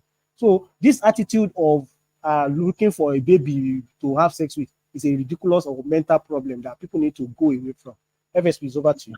ẹ ṣe kí n tó ìbéèrè àti dáhùn náà la máa lọ kò sí mo rí pé kò sí nǹkan kan tí mo tún fẹ́ fi kún mọ́ ti bó gbogbo ẹ̀ lójú tòrótòró now kí n tó fún dókítà láàyè láti béèrè ìbéèrè tó bá ní lórí àwọn nǹkan tó sọ tá a dáhùn bí ẹ rí straight forward question straight forward answer kò sọ̀rọ̀ mi lè fẹ́ kó di wọ́lùkọlù àwọn aláàlẹ́ tó ń gbọ́ wa mo ráwọn èèyàn tó ní kò yẹ ká gba dókítà láàyè inú ẹ jẹ́ ká máa gba ẹnikẹ́ni láàyè nítorí òdodo kì í bẹ̀rù òdodo kì í máa sọ pé wọ́n nìkan ló fẹ́ sọ̀rọ̀ tó wáyé pé òdodo ló ní wàá fún ẹlòmíì láti sọ̀rọ̀ lórí nǹkan tó rò pé òdodo ni ìgbà táwọn bá ń sọ̀rọ̀ wá tí wọ́n mọ̀ pé àwọn èèyàn tó bá ń gbọ́ náà mọ̀ pé ẹni tẹ́ ń sọ̀rọ̀ yìí òdodo tiẹ̀ ló dáa jù so ìtókù ìráà ni so ìdí nìyẹn tá a ṣe máa ń gbà wọ́n láàyè láti wá sọ̀rọ̀ àwa náà sì ń rọ àwọn mùsùlùmí tó máa ń ṣe program tó máa gba christian láàyè kì í ṣe láti wá búlì wọn àbí láti wá sọ̀rọ̀ sí wọn àbí láti wá já wọn bọ́ tó máa ti ń sọ̀rọ̀ rárá kí mutual understanding lè wà àwọn èèyàn tó dẹ̀ ń kẹ́kọ̀ọ́ lábẹ́ ẹsẹ̀ wa wọ́n á lè lóye nǹkan tá a gbàgbọ́ gbogbo nǹkan wọ̀nyí mo dẹ̀ ń rọ àwọn àáfàá wa kọ́ máa sọ fáwọn èèyàn éèjì Aisha èkejì tí mo tún fẹ́ pè wá sákèsí ní pé ká tó lọ sínú question and answer yẹn ní pé amúrẹ́nìkan bíi Abdulkareem Abdulhamid àwọn ò gbà pé ọdún éèjì Aisha yẹn rí bẹ́ẹ̀ wọ́n ní ó ní awuyewuye nínú so adẹ̀ tí máa ń rọ̀ yín Abdulhakeem ẹ darapọ̀ mọ́ wa bí dókítà ṣe ṣe yẹ̀yìn náà ṣe bẹ́ẹ̀ kò sẹ́ni tó máa nà yín adẹ̀ ní pa yín àní lù yín àní yẹ̀yẹ́ yín ẹ kàn wá sọ fún wa òdodo tẹni lọ́wọ́ káwọn náà dẹ̀ jẹ́ kó yé yín òdodo táwọn náà ní lọ́wọ́ àwọn aráalé á sì gbọ́ wa papọ̀ èmi láìkè ju ká bọ́ sí comment section ká wá da kọ́mẹ́ǹtì bolẹ̀ rẹ́rẹ́rẹ́rẹ́ ẹni tó bá lòdòdó lọ́wọ́ á lè jáde láti wá sọ òdodo nípa ẹ̀ so kò jẹ́ bó ti lóhun ó jẹ́ jẹ́ ká lọ sí question and answer máa fún dókítà láyè láti béèrè ìbéèrè mẹ́ta ẹ béèrè ìbéèrè mẹ́ta so that á lè dá yín lóhùn pé àwọn náà dẹ̀ béèrè lọ́wọ́ yín and ó dùn mí pé orí fóònù ni mo wà a lè má lè gba ìpè lálẹ́ yìí nítorí fóònù tó fi gba ìpè náà ni àfi ń browse mo ti wálé fún midterm àti pọ̀ ìyá mi tó fẹ́ ṣọjọ́ ìbí so a ní láti wálé láti wá ṣe ayẹyẹ fún wọn ogun 80 so fóònù yìí náà ni mò ń lò so ẹ bá pè mí ní lè gbé ẹ má bínú bí arọ́jọ́ mi á gba ìpè wọlé yeah doctor we don't have much time to spend ẹ béèrè béèrè yín ṣókíṣókí and we give you answers straight forward answer àwọn aráalé ẹ máa kẹ́kọ̀ọ́ láti pàṣẹ conversation yìí God bless you go ahead. ẹ ṣeun so ìbéèrè mi alákọ̀ọ́ ni pé a mọ̀ pé Ọlọ́run ọba ni ó yẹ kó ṣe nǹkan kedere fún àwọn ẹni tí ó fẹ́ jẹ́ kí wọ́n mọ òtítọ́ àti òdodo ìbéèrè mi ni pé kí ló fà á tí Ọlọ́run ọba Bíbélì tí ò fi àsìkò kalẹ̀ so that ọmọ ènìyàn ò ní ààyè àti ṣe nǹkan tí ò yẹ kó ṣe gẹ́gẹ́ bá sáwọn kìrìsìtẹ́nì tó ń ṣe táwọn tó ń bá táwọn kí yẹn kò bá dání kí ló dé fi rí numerical stipulation okay age by age báyìí ni o yẹn tí ó bá dẹ̀ sí kí lè yẹn túmọ̀ sí ìbéèrè mi alákọ̀ọ́ nìyẹn ṣé ìbéèrè ẹlẹ́kejì àbí kó dáwọn lẹ́nu. inú ẹyọ kọ̀ọ̀kan náà lẹ́sìn mẹ́tẹ̀ẹ̀ta lẹ́bìrì mọ́ cmd ṣe máa dáhùn. lálàkọ̀ọ́kọ́ lẹ́ẹ̀kan sí argument from silence yẹn and number 2 mo ti sọ wípé if you read the Bible from beginning to the end there is no evidence that such marriage go occur between a baby girl and a far older age. If you go by the standard, most of their age are in age bracket. And if you now want to say, okay, why the Bible didn't talk about that? We have hints from the Bible, especially in the book of Numbers. Also, age tí wọ́n lè lọ sí fún tí wọ́n lè join military. And wọ́n dẹ̀ sọ wípé tó bá join military tó bá marry wọ́n gbọ́dọ̀ fún ní ọdún kan láti wà pẹ̀lú ìyàwó rẹ̀. Then we have evidence tí wọ́n ti pè ẹni tí ó wà lesser in age to that particular time as children or someone who is not mature. For instance, Ari David tó sọ wípé despite that is around age 16 wọ́n sọ fún wípé kò lè join military wọ́n ní kò lè join military because he's too young. Ó lè jẹ́ because of military age, the football age and all those stuff. But that doesn't mean that there is no hint in the scripture. Looking at people that marry in the scripture, even though we don't have age for them, but evidence suggests that they were not baby. I will portray my point another again by using a scholar called Paula Fredrickson, Professor Emeritus of Scripture at Boston University, an author of Jesus of Nazareth, King of the Jews. He said, in fact, according to the Jewish law and custom of the day, Mary and Joseph probably would have both been young when they married. They were usually engaged sometimes between the age of 12 and 15 and will be married sometimes thereafter at the age of 15 or 16, and boy will have been 19 or 20. Another one, Amram Trooper, Children and Childhood in the Light of Demography of the Jewish Family in Late Antiquity, 330 to page 330 to 31, said, on the basis of rabbinical sources and ancient documents, scholars suggest that the average age of first marriage in Palestine and the Western diaspora was in the late teen or early 20 for women and around 30 for men. That is another scholar.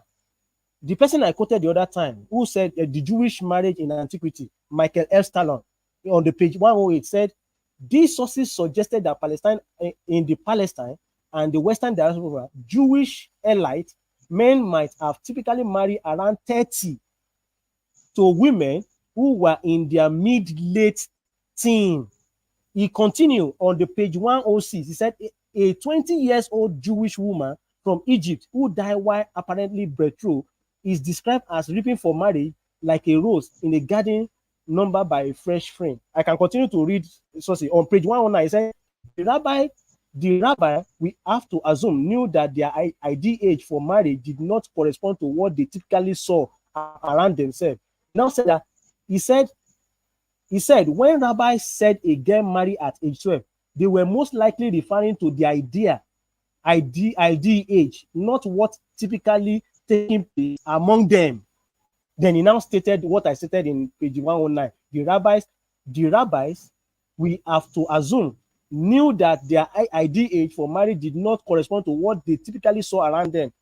So we have evidences from scholars who understand, who are scholars of ancient time, the antiquity, who understand. So when I said that ancient Jews set the age of marriage to 18, you said you don't believe that. Why? Why don't you? Because you want to justify your prophet? No, because you want to use Catholic Encyclopedia, which they have already stated that it is not authentic. Though they wrote it, and it's not even what is it called? Time Mary in Woko. It was apocryphal late. Ni Woko. So it's not even a contemporary source at all. It's not evident for it at all. So, and if anything of that has happened, we will see our church father stating that Mary was actually a baby and Joseph was around 99 years old. Before. We have some people that are parading those sources, but yet they were wrong because evidence suggests that that's not what happened. So that the Bible did not, God did not specifically begin to parade age of people. His argument from silence. Yeah, ẹ ṣeun. Dókítà ìbéèrè yín kejì bó dẹ̀ yẹ pé go ahead.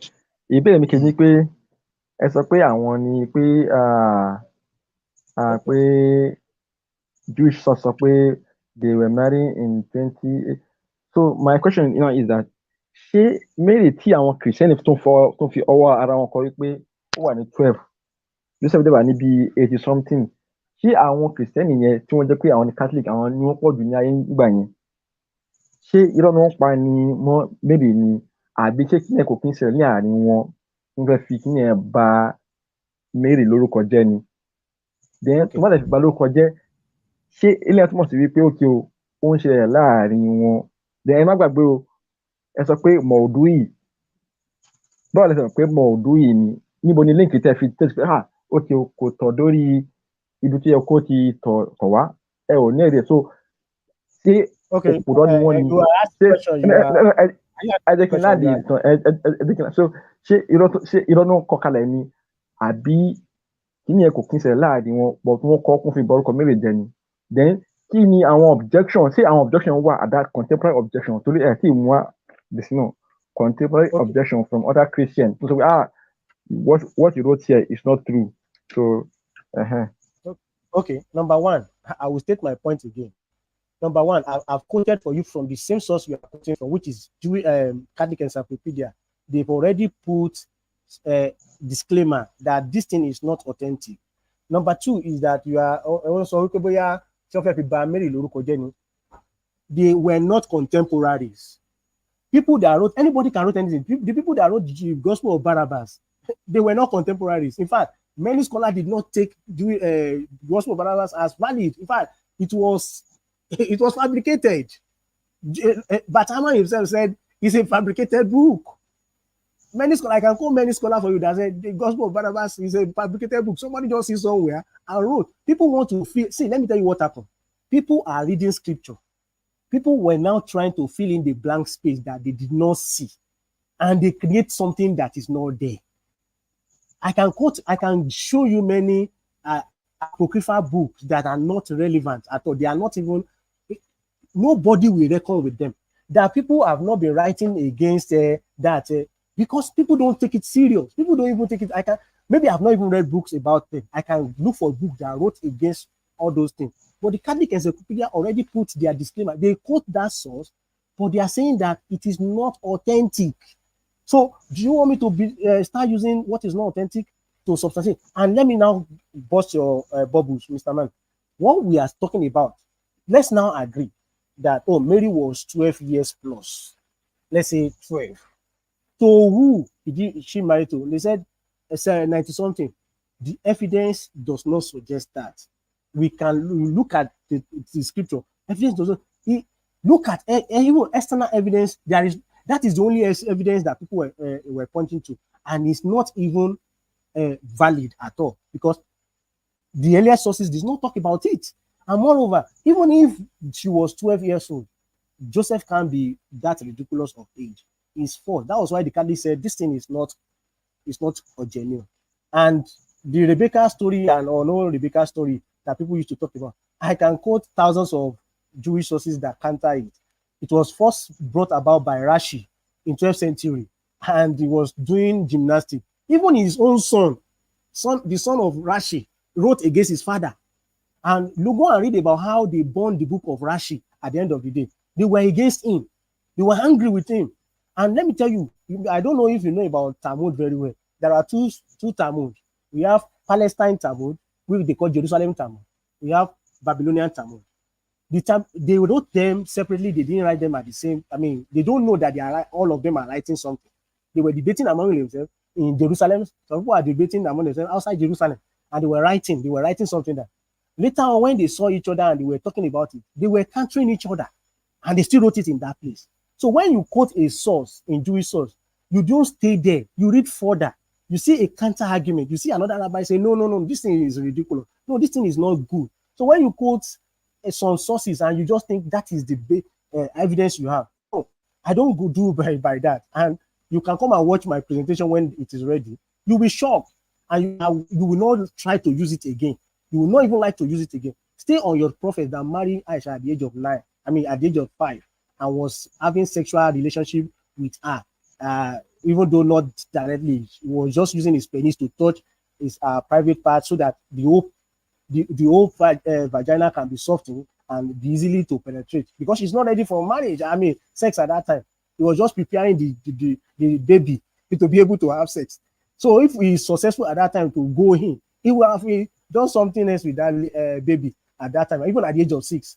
So your argument is not just tenable here, doctor. So that those Christians were alive. They were not even Christian. They were not even Catholic at all. It was because we are quoting as if Catholic were the one that wrote it themselves. No, they quoted that source. Thank you. Ẹ ṣeun. Dr. Ismail ẹ bèrè ìbéèrè yín kẹta. Arákùnrin bíbí kò náà ti darapọ̀ mọ́ wa. Ẹ bèrè ìbéèrè yín kẹta. Okay. Ìbéèrè mi lẹ́ẹ̀kan ni pé a rí pé àwọn Kìrìsìtẹ́nì wọ́n ṣe irú ìyàwó yìí, a kà nínú ìjọ àwọn Kìrìsìtẹ́nì gẹ́gẹ́ bá ṣe rí nínú pé Mary is 12. Àdẹ̀rẹ̀ àwọn arábà sọ pé ókè o, ìyẹn lè fẹ́. In fact, àwọn Alikinese Jew wọ́n sọ pé if she is 3 and a day, you can betroth her. So tàbí àwọn tí wọ́n ti ṣe irú kíní bọ̀ wá, then títí di, in fact, bá lọ́wọ́ nù English civil law of 17th century, 1753. The minimum of age of marriage was 12 for female and 14 for males. You can see this by a book or an article written by Gordon, 2020, early teen marriage. So my question is, say I want to say, okay, this age is the minimum marriage, and this as law made by people probably experts from many fields, maybe medical field, because before you make a law in the English, you have to incorporate many experts. Is that a Like question? So question is, see our people you say with the new one, I basically want to this are written in, and it cannot be live. This is just like in the 17th century. So bí lẹ́yìn pé sí wèrè làwọn people tó ń kọ kí ni ìkàlẹ̀ ni àbí ṣé kí ni ò ṣẹlẹ̀ lóòótọ́ bá dẹ̀ ṣẹlẹ̀ kí ni expertise wọn kí ni kí láǹfààní tó pé àwọn pé kí wọ́n tó ṣe law ara àwọn tó yẹ pé yes wọ́n mọ̀ nǹkan tó ń ṣe. So would you say they are lying here, or what they wrote here is a lie? And if it's a lie, can you prove it? And if it is true, do you now condemn all these people that okay, I don't know, orí wọn pé àtàwọn kìsẹ́yìn tó ń kọ pé Mary orí wọn orí kálukú pé orí sínú ìkan ló pé tẹ́ ń sọ̀rọ̀ lẹ́yìn. So Mike wà lọ. Doctor, you are just long enough for me. Or they're long enough in the sense that you just want me to, you are repeating the same arguments in circle is what you are doing. I've already responded to this, but if you want me to talk about it, I will talk about it more. Number one, stop using the word Christian wrote something. And number two, it's not that Christians were not giving their children to marriage at that ridiculous age to anybody higher in age. They were always age bracket. And I will give you evidence now. In 17th century they are talking about. I will give you enough evidence you want. Thousands of evidences in my hand. I've read a lot on ancient marriage, medieval marriage. I've read a lot. And I like reading. That's my field. I like reading. So if you want me to give you evidence, I can give you. And just hold on. So the idea that Christians were giving their marriage, the canon law you are referring to was made by, I've forgotten, it was a lawyer. Not a medical expert. They are not medical experts. Was written by a lawyer then, and was making a canon law. And the church did not take everything that man wrote as serious. In fact, it got to say they rejected it. They rejected that canon law. They did not focus on that. They only adopted some part of it. But let me tell you already, I've already stated that in Roman world, before in late antiquity. English, hold on, let me English. I'm coming back. Civil law. Coming to, sir, I'm going to English. I'm coming to English. Not Roman. Hold on. I will even quote for you that the English, I'm talking about the English, they borrow custom from different places. They borrow tradition from different places to also live their life. They borrow laws from different places to live their life. Nigeria can borrow law from anybody and say, oh, this law is good. We can also inculcate it when they are making their law. So it's not new. But let me read something to you. Maybe you understand. I want you to open your ear. The idea that people they give marriage to anybody anyhow. You will hear now. According to, let me quote that scholar for you, Loretta Ulrich. He wrote a book called Good Wife, Image and Reality in the Northern New England, 1650 to 1750, published in 1983, page number 6. Let me read what it said. I'm coming. It's a very long one, but I will try and read through. There is a phrase that I always find myself repeating whenever a general statement is made about the past. It is more complicated than that. This is one of those myths that is sort of true in some times and places, but tend to get overgeneralized. Yes, some women were married as teenagers in early America. However, this was not always true everywhere, or even most of the time. Let me jump to another place. It's a geographical location, economical situation. Not all times and places are the same. In the early year and New England, in 1650 to 1750, most women marry, and most around the age of 20 to 22, with men 4 or 5 years older. By contrast, at the same time in Europe, where many of those women of their parents came from. About 10% of the population did not marry at all. In his book, From British Peasant to Colonial American Farmer, Alan Kulitkoff make the argument that marriage age in 18th century America was directly tied to land availability. The more land is available to start working and provide for family, the sooner a person, male or female, can marry. Here is what he found. The English and their colonists assumed that men could not marry until they could support a household. This was easier in America, where land was plenty, than in England, where it was not. Benjamin Franklin observed that land being thus plenty in America and so cheap at that laboring man that understand husbandry can in short time save money enough to purchase a piece of new land sufficient for a plantation whereon he may subsist his family. Now let me continue. Even in America, marriage age fluctuates with availability and cheapness of land, which vary between the region and decade. Here is a chart summarized Clifford finding. The number indicates average age of at first marriage. Listen, at first marriage. England in 17th century, women between 25 to 26, men at the age of 30. New England, early 16th century, women 10, men 26.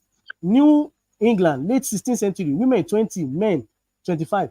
Pennsylvania Quaker, 16th century, women 22, men 26. Pennsylvania Quaker, 17th century, women 23, men 26. Rural South Carolina, 1700, women 19, men 22. For comparison, here is the US census that shows the median age of marriage for selected year in more recent past. 1900, women 21.9, men 25.9. In 1950, women 20.3, men 22.8, and so on. And I can continue because of our time. So the ideology, what you are Ismail, what you are alluding to, you take sources on the surface and you want to play around them. It's not good. All your scholars, all your Dawagandis, what is his name? I forgot it, Daniel Akikachu. I've challenged him on what is it called? On Twitter, X, that if you can also come and debate me soon, because you have debated so many people, come and debate me too. He could not respond. If you want to represent, go and do your presentation and come back. I will give you what you need to show Daniel Akikachu and what is not telling anybody. Thank you. Ẹ ṣeun. Òdodo náà ni pé ká fẹ́ ọmọ òpó ń lò ó tàbùkù ẹnikẹ́ni tó bá kura rẹ̀ ní wòlíì. Now, èmi máa béèrè ìbéèrè mẹ́ta lọ́wọ́ dókítà. Bébí kò dé má bínú, ẹ máa fún yín láyè láti sọ̀rọ̀. Ìbéèrè mẹ́ta mo fẹ́ béèrè lọ́wọ́ yín. Mo lérò pé dókítà náà sì máa dáhùn. Ohun tí mò ń béèrè ni pé ọmọ kékeré àti àgbàlagbà ṣé yàtọ̀ wà láàrin wọn?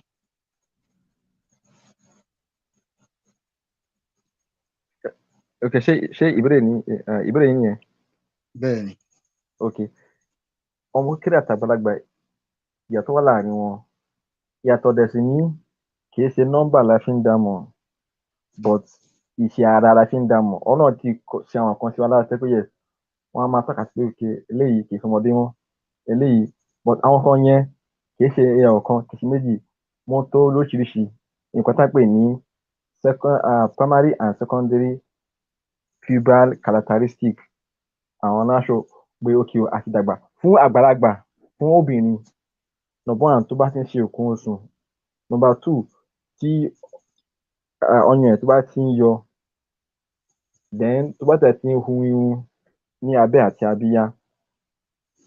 So àwọn lè ní àwọn kọ̀ọ̀kan tẹ́ pé yes, wọ́n ṣùgbọ́n pé eléyìí ó ti kì í ṣọmọdé mọ́. But ọmọdé ni ẹni tí ò bá ti ń ṣe irú àwọn kọ̀ọ̀kan báyìí, most especially ti irun lábíyá àti lábẹ́ àti nǹkan oṣù. So eléyìí ni àwọn kan tí a ṣòpò eléyìí bóyá ó ti fẹ́ di àgbàlagbà àbí kò tí àti pé ó sì wà lọ́mọdé, but kì í ṣe nọ́mbà láfi ṣó.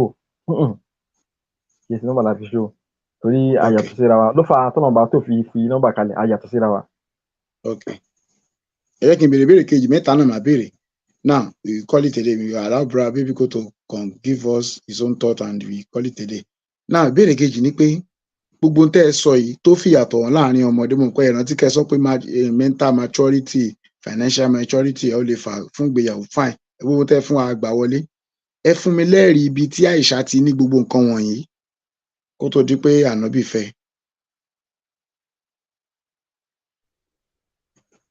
ẹ ṣeun àtẹ́bálọ́wọ́ nú Sahih Bukhari ẹ rí i pé nígbà tí wọ́n ní pé ànábì fẹ́ Aisha ẹ jẹ́ kí fún ní source let me because I have the source here.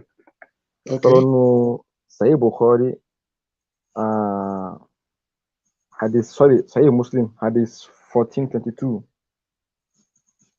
hadith 1422 in fact eléyìí sọ pé Aisha wà lọ́mọ ọdún méje ní fífẹ́ kìí ṣe ọdún mẹ́fà but ó sọ pé méje so àwọn ẹ rí i pé àwọn àdìsí mi kì í sọ pé ó wà lọ́mọ ọdún mẹ́fà ẹ̀mí ìsìnkú là lọ́mọ ọdún méje so there is this way it's around that time in fact ẹ bá lọ bí ó sọ pé ó tọ̀ níbi wọlé lọ́mọ ọdún mẹ́wàá mo ní àdìsí mi sọ pé ó tọ̀ níbi wọlé lọ́mọ ọdún mẹ́wàá ẹ̀mí ìsìnkú mẹ́sàn-án so but what is important here is that àdìsí sọ pé nígbà tí a lè fẹ́ Aisha lọ́mọ ọdún méje ó dúró ti àwọn òbí ẹ̀ in fact wọ́n fún un jẹ gidi so that a sáré gò gidi gan torí wọ́n fẹ́ jẹ́ kí that contract kó tún lọ dàbí tàlá ọ̀kọ́kọ́ tó fail wọ́n fẹ́ jẹ́ kí kó di torí wọ́n fẹ́ jẹ́ kó di ìyàwó ànábì torí nǹkan tí is a thing of honour to their family so àdéhùn ó ṣe pé Aisha ti ìbàlágà bọ̀ wọ́n fún un oúnjẹ kó balẹ̀ jẹ́ in fact tẹ́ bá lọ nú àwọn hadith nínú Sunan Tirmidhi volume 3 Aisha sọ pé òun ti the woman ó sọ pé if anybody will be a woman at 9 ó sọ pé I am a woman wà nínú Sunan Tirmidhi volume 3 then nǹkan tá dẹ̀ mọ̀ pé yes Aisha is a woman ni pé tí kò bá sí ìbàlágà ni kò ní sí àǹfààní pé kí wọ́n dún ní ìdú ọdún mẹ́ta ní ilé àwọn òbí ẹ̀ so but ìdú ọdún mẹ́ta yẹn ó sọ pé yes they are waiting for something to which is for her to be mature then are there any evidence tí Aisha ń complain àbí àwọn òbí ẹ̀ kan pé kí ni ó ti maybe some complication àbí some problem kò sí in fact nǹkan tá láàrin àwọn àtàwọn ni pé nǹkan tí kò tiẹ̀ wà happen gan láàrin ànábì àtàwọn ìyàwó yòókù because of the love and the respect was so much so intense because she loved him and he loved her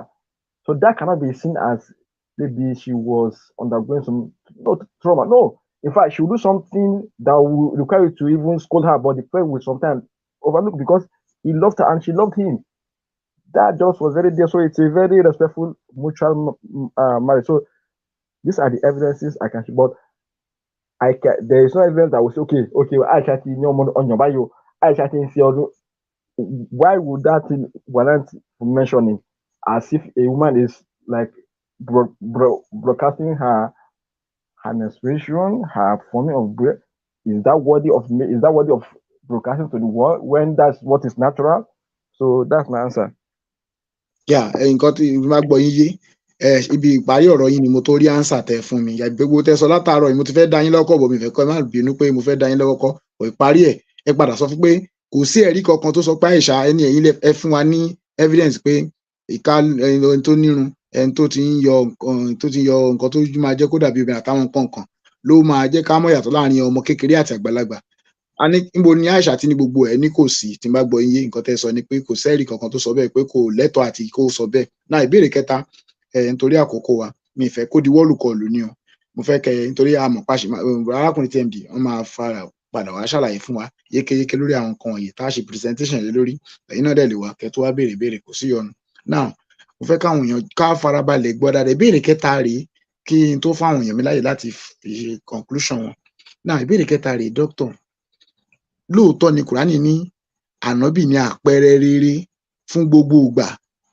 Kùránì sọ bẹ́ẹ̀ now ká fẹ́ ọmọ ọdún mẹ́sàn-án ní 21st century yìí kéèyàn kan ṣe bẹ́ẹ̀ ṣé àpẹẹrẹ rere ni ṣé ó yẹ kẹ́ni ká tẹ̀lé mi ìsọ̀rọ̀ 7th century o ká gbàgbé yẹn lè sọ pé àṣà wọn ni ó sì ṣe nǹkan táṣà wọn sọ mi ì bá yín jiyàn mo wá ń sọ̀rọ̀ gẹ́gẹ́ bí Kùránì ṣe òun ló fún wa ní condition yẹn pé ànábì òun làpẹẹrẹ ìgbàgbogbo ìbéèrè mi ni pé àpẹẹrẹ ìdídárawọ ló wà nù kéèyàn fẹ́ ọmọ ọdún mẹ́fà ní ìsìn ọmọ ọdún mẹ́fà kádẹ̀bá sùn lọ́mọ ọdún mẹ́sàn-án ní 21st century ṣáà lè sọ pé ní ìránṣẹ́ Ọlọ́run tó bá ṣerú ẹ̀ ní ìsìn.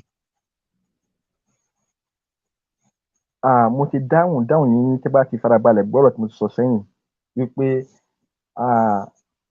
ẹ̀ ń wo nọ́mbà wípé bíi pé nọ́mbà lẹ́wọ̀ ẹ̀ wo ìṣesí ara àti àsìkò gẹ́gẹ́ bí mo sọ pé I'm not being responsible to his own time, to his own sociocultural circumstances, to his own norm, the way it will benefit their generation. Tí àwa lásìkò yìí 21st century bá sọ pé òkè dandan a máa wo circumstances tí kò ṣẹlẹ̀ lásìkò wa a ò tẹ̀lé wọn nìyẹn náà, but táwa fi lè respect to our own circumstance, to our own social circumstance, the way it will benefit us and our children, if we respond to it accordingly, we are following him. This is why I say ó jẹ́ àpẹẹrẹ gidi. It's a best example because àfẹn tí o bá fi lè gbọ́ àná bí yé o kẹ́ ẹ̀ bá gbọ́ mi yé ẹ ò lè gbọ́ yé, but ayé ó yé mi dáadáa tó bá tẹ́ sọ́kè o kóun má respond to his own time. Ẹ gbọ́ béèrè mi yé dókítà ẹ jọ mo fẹ́ kẹ́ ẹ dáhùn béèrè yẹn ẹ má bínú pé mo ti dáhùn yẹn. no ìbéèrè mi rè mí ìfẹ́ nítorí pé àwa bí láti wá ṣàwàdà a fẹ́ káwọn èèyàn gbọ́ òdodo ni. Ìbéèrè mi ni ẹ má bínú ẹ jẹ́ kí n béèrè béèrè bí i Yorùbá bí àkìndẹ̀ sọ ní English torí mo rí pé ẹ gbọ́ Yorùbá dáadáa. Ìbéèrè má ṣe mo fi tàbùkù yín o. Ìbéèrè mi ni pé ẹ má sọ̀rọ̀ 7th century ẹ ti sọ fún wa pé àṣà àwọn Lárúbáwá ni fine. Kùránì wa sọ pé Muhammad ní àpẹẹrẹ ìgbà gbogbo mi sọ̀rọ̀ ṣé nọ́mbà ni mo wá ń bí yín nìsí pé tá a bá rẹ́ni tó ṣe nǹkan yẹn bí ó pe rẹ̀ ní pásítọ̀ ni ó pe rẹ̀ léèyàn Ọlọ́run ni ó wá ní àpẹẹrẹ wa ni kánàbí fẹ́ ọmọ ọdún 6 nígbà yẹn. Ní ìsìn tá a bá rẹ́ni tó ṣe bẹ́ẹ̀ ṣáà lè sọ pé èèyàn Ọlọ́run ni mi sọ pé nọ́mbà ni mi nǹkan tí mo sọ kọ́ nìyẹn. Ṣé ni tó bá ṣe bẹ́ẹ̀ lé ní kó jáde kó ní ẹ wá so mí pọ̀ pẹ̀lú ọmọ ọdún 6 kí n dẹ̀ bá sùn lọ́mọ ọdún 9 máa dúró fọ́dún 3 àwọn awó láta lọ́mọ ọdún 9 kí lè máa perú ẹni yẹn ní 21st century tí ànábì bá jẹ́ àpẹẹrẹ àsìkò yìí. That's my question. Mi mọ̀ bí ẹ tẹ́ bá dẹ̀ fẹ́ dáhùn kò sí ọ̀nà kí n fáwọn èèyàn wá láyè láti ṣe ìdú ara. Mo ti dáhùn bọ̀ tó dà pé ìdáhùn mi ẹ ò gbọ́yé but ẹ jẹ́ kí n repeat it maybe in oral form. Ṣé ìgbà tí ànábì tó fi Aisha lọ́mọ ọdún 6 yẹn ṣebí that was the norm because there was a circumstance at that time, social circumstance of their time, and they were referring to their own. So if we are now today, we are not referring to our own, the way to benefit us. I'm telling you now, but that's okay. Èmi náà dandan mo sọ fún ọdún 6 kò dandan. Where ṣé àná sọ pé kí dandan ẹ̀yin yan mi o ẹ fẹ́ yàwó ẹ máa fọmọ ọdún 6 o ẹ máa fọmọ ọdún 2 àná lè fi ní ẹ kalẹ̀ o káyọ̀ pé bá ti fi nọ́mbà kalẹ̀ ni ilé ìrìnàjò sọ pé òun ló fi nọ́mbà kalẹ̀ nítorí náà òun ló jẹ ìbọn kò fi nọ́mbà kalẹ̀. He is responding to his own circumstance, the way to benefit them. We are responding to our own, the way to benefit. Therefore, we are emulating him. But if we are not responding to our own circumstance, then we are not emulating him. That is a simple and rational answer that solves this your question. I don't know whether you get my explanation. Now, baby, hold on. Àmì ìfẹ́ kó jẹ́ wọ́lùkọlù. Now, thank God fún alẹ́ yìí àwọn aráalé wọ́n ti gbọ́ àlàyé yín pé ànábì fẹ́ ọmọ ọdún 6 àwa náà sì lè ṣe bẹ́ẹ̀ lénìí torí tí ọmọ yẹn tó bá jẹ́ environment wa àrípò ti lọ́mú ó dẹ̀ ti nírun lábíyá so ó lọ́mọ ọdún 9 lòun a lè fẹ́ a dẹ̀ lè fẹ́ sílé ẹ̀yin náà sì lè ṣe bẹ́ẹ̀ àbí ṣebí nǹkan tẹ́ ń sọ nìyẹn. Chicken down. Mo kàn ń sọ ni mo fẹ́ sọmárìlì mi ìfẹ́ kẹ́ ẹ sọ̀rọ̀ rẹpẹtẹ ṣé nǹkan ṣé mo ṣe gbẹ́yìn lé yé àbí ìgbọ́ yíyé.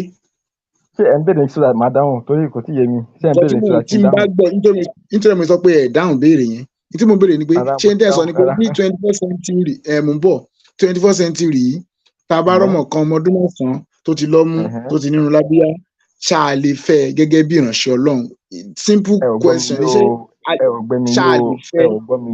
Okay, yeah. Go ahead. Okay. Yín sọ nípa ọmọ ọyàn kan point ni pé ṣèbí ní àsìkò Àìṣà ó ní àwọn kankan tí wọ́n fẹ́ jẹ́ kó ti ní àtìkan tí yẹ kó ti ṣe kó ti mọ̀ ọ́n ṣe ṣé èèyàn sọ pé òkè ọyún ọmú ìyàn sọ that things náà ṣé ó ti parí secondary school ṣé ó ti lè fẹ́ ṣé ó ti lè pọnmi ṣé ó ti lè ka owó ṣé so other things now ẹ kàn force lórí okay ọyàn that's not what my point is. During Aisha's time there are things in her own culture that for a woman to be forward, she must have learned it. So if you are telling me, okay, it's just about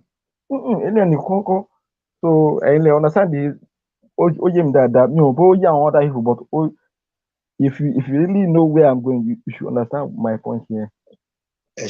Now, summarily, TMD, ẹ̀kọ́ tó ti bẹ̀rẹ̀ lálẹ́ yẹn.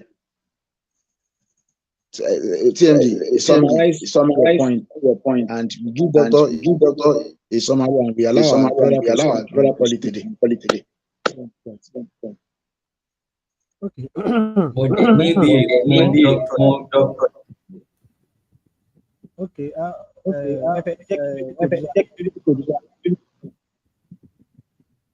All right. Echo. Hello. Go on. Okay. So, doctor, based on summarize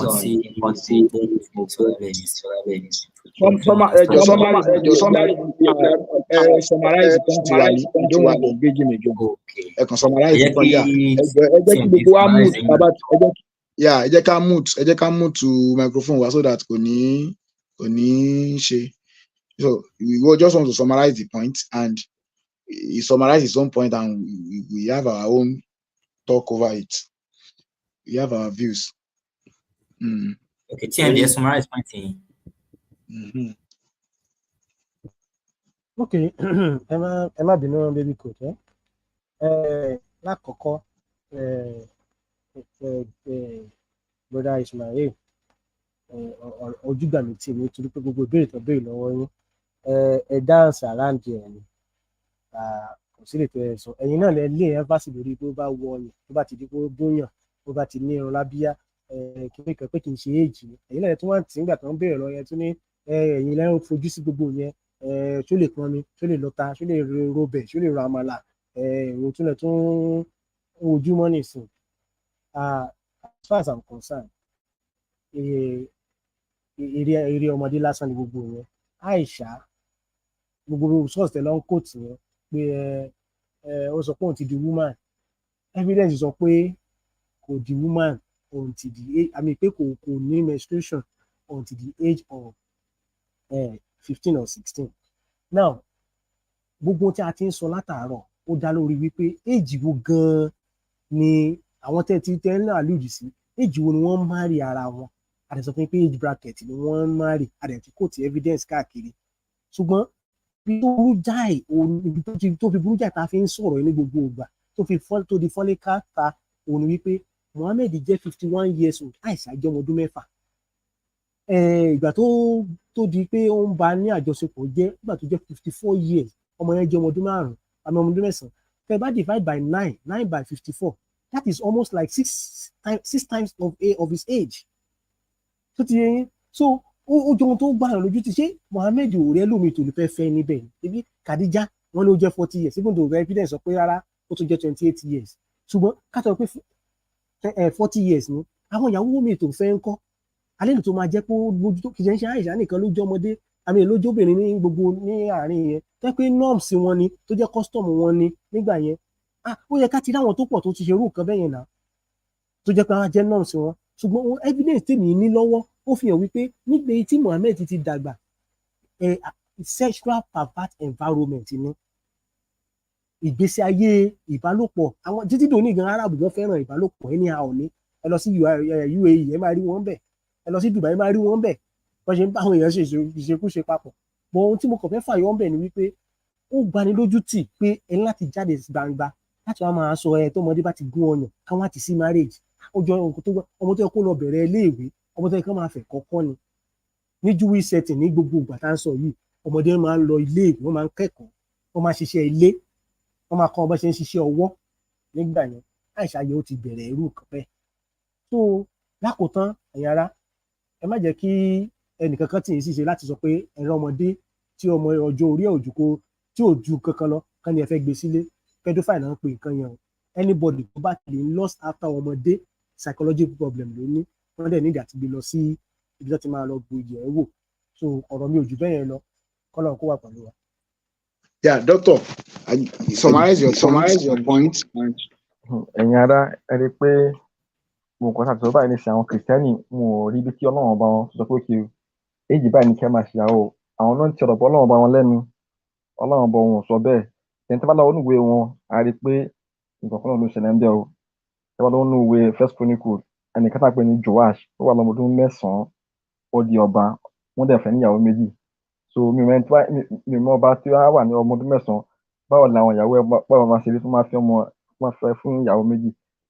Àtúwárí nínú ìwé wọn Catholic encyclopedia pé Mary wà lọ́mọ ọdún but wọ́n reject that source wọn ò dẹ̀ mú any objection wá wọ́n sọ pé mò ń ayé for silence àdúrà àwọn christian tó wà láyé gbà yẹn but wọn ò lẹ́yìn tó pé ẹ lè so àti pé wọ́n pe àwọn Catholic ní pedophiles yẹn àwọn Catholic fine then a tún fi English civil law hàn wọ́n sọ pé the minimum age of marriage is 12 wọ́n sọ pé àwọn náà those who they are also pedophiles pé they are also meanwhile these laws are made by experts. You don't make law from just a lawyer. You have to incorporate stakeholders, including medical experts. In the 7th century, don't tell me there were no doctors then, but as I put, they are also perverts.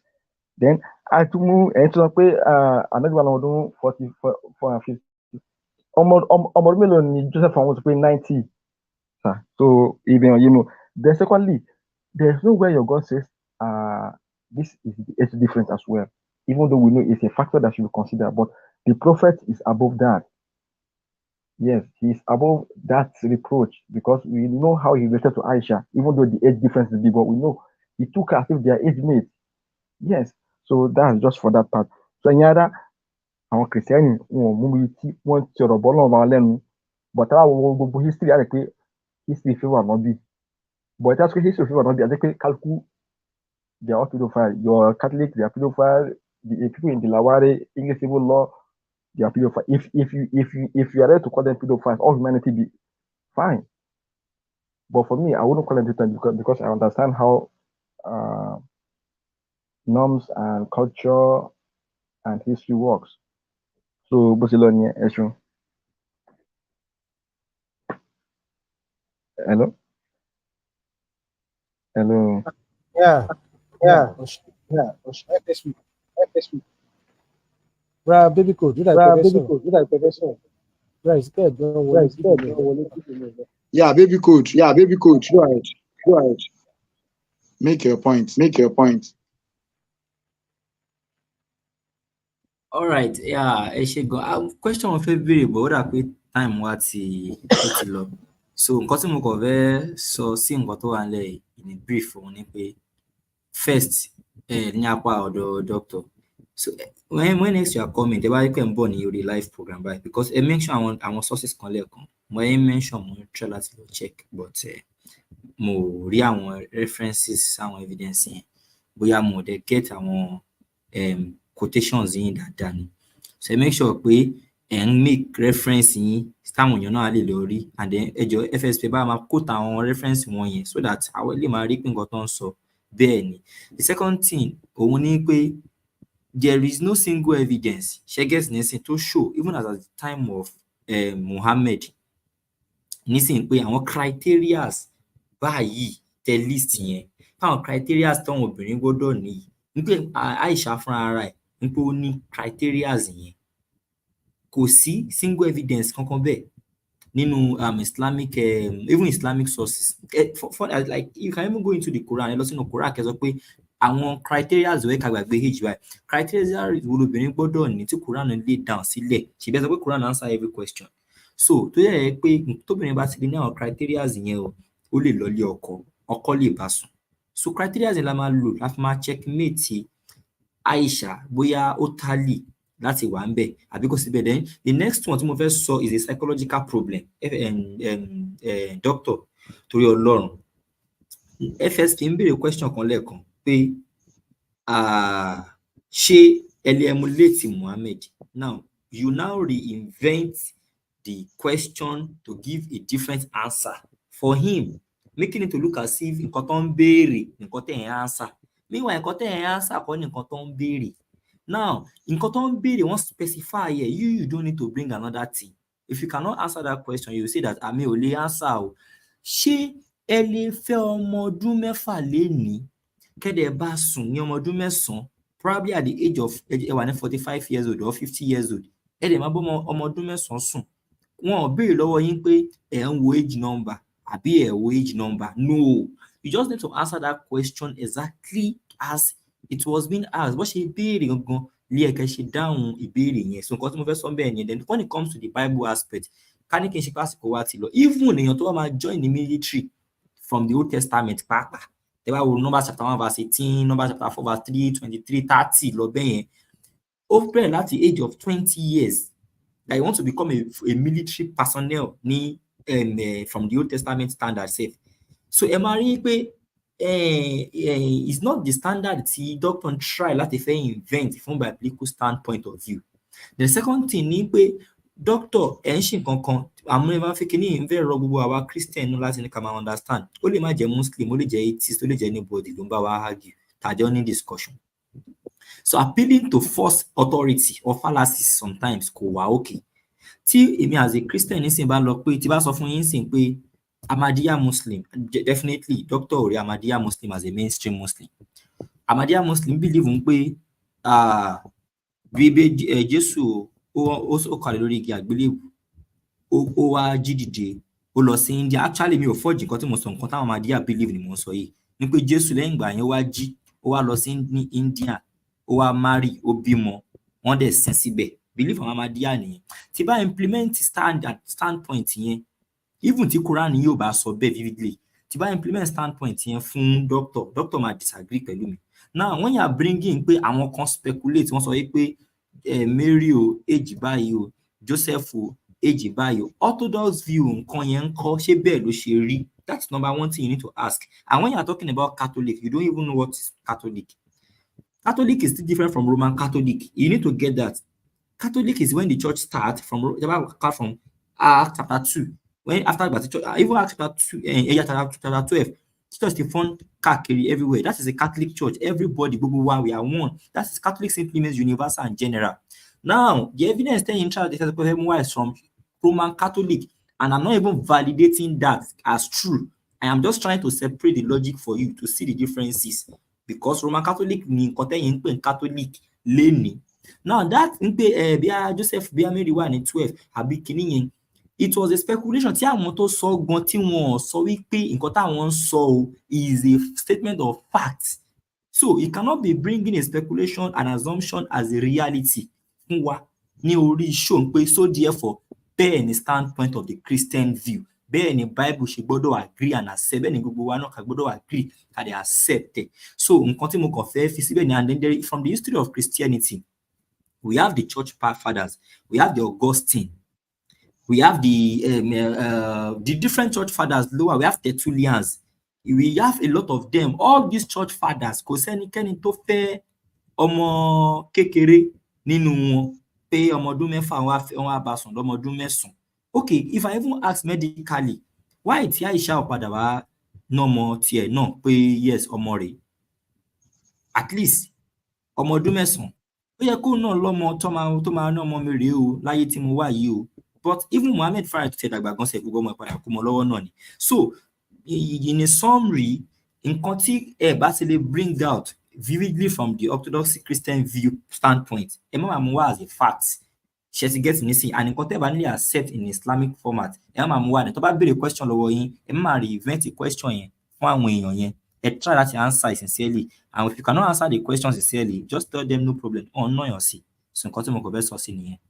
ẹ ṣe evangelist náà ẹ jọ ẹ bá wà fún ansọmárì yín lórí ìgbéyàwó mọ́mí Aisha. wọn sì ń lé ń bímọ wọn ti jáde. wọ́n ti jáde àbí ṣé bra Samadi ẹ̀gbọ́n mi Samadi FSP ẹ rọra. ṣé evangelist náà ti wà mẹ́rin. wọ́n ti jáde. ẹ wò mi ìráyè sọ̀rọ̀ látẹ̀kan ni but ẹ kò jẹ́ ń sọ̀rọ̀ díẹ̀ right now nǹkan tó kọ̀ fẹ́ sọ ni pé Ismaila, in fact I'm just so shocked and surprised but my question for you ni wípé nínú àwọn sàhábà Muhammad ta lẹni tó fẹ́ ọmọ ọdún mẹ́fà like him?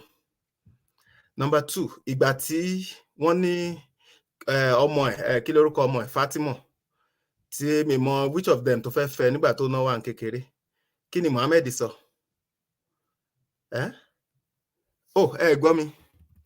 Oyin ẹ máa sọ̀rọ̀ summary là ń ṣe, we don't want to engage, it's not an engagement, it's just get your summary. I understand. So yeah, I mean, you should be taking those questions, come applique in as a rhetorical questions. Take away. Yeah. Kí ni Muhammad sọ ńgbà tí wọ́n ní wọ́n fẹ́ ọmọ tiẹ̀ Fatima ní kékeré? And which of them of his sahabas, can any other person to mention tó fẹ́ ọmọ ọdún mẹ́fà during the time of Muhammad? In fact, there's an hadith tó sọ, mi rántí hadith yẹn tó sọ wípé there was one guy tí Muhammad meet tí yẹn sọ ẹ̀yẹn lọ bá Muhammad pé òun máa ti marry. Àbí bóyá Muhammad ló ń bá sọ̀rọ̀ tán ṣáà nìkan wọ́n sọ pé òun ti marry pé òun marry àgbàlagbà. Pé because òun fẹ́ àgbàlagbà kó lè bá òun tọ́jú àwọn ọmọ bàbá òun or something, àwọn ọmọ kéèké tí bàbá òun fi sílẹ̀ or something like that. Muhammad ń suggest fún ẹni pé kí ló tó fi lọ fẹ́ àgbàlagbà, pé kí ló tó fi lọ fẹ́ ọmọ kékeré. Muhammad ló suggest pé kí ló tó ó béèrè lọ́wọ́ ẹni pé irú ta ló fẹ́, ìyẹn ní àgbàlagbà ló ń fẹ́, ní kí ló tó fi ọmọ kékeré kó lè máa bá a ṣeré. Ìyẹn wá sọ pé òun ní àwọn ọmọ kéékèèké tí ọmọ bàbá òun tó jẹ́ ọmọ kéékèèké pé òun ò tún lè fẹ́ ọmọ kékeré because òun need ẹni tó máa lè máa tọ́jú àwọn ọmọ yẹn. And you are not ashamed to say that your prophet, the perfect example for you at all time, will marry ọmọ kékeré.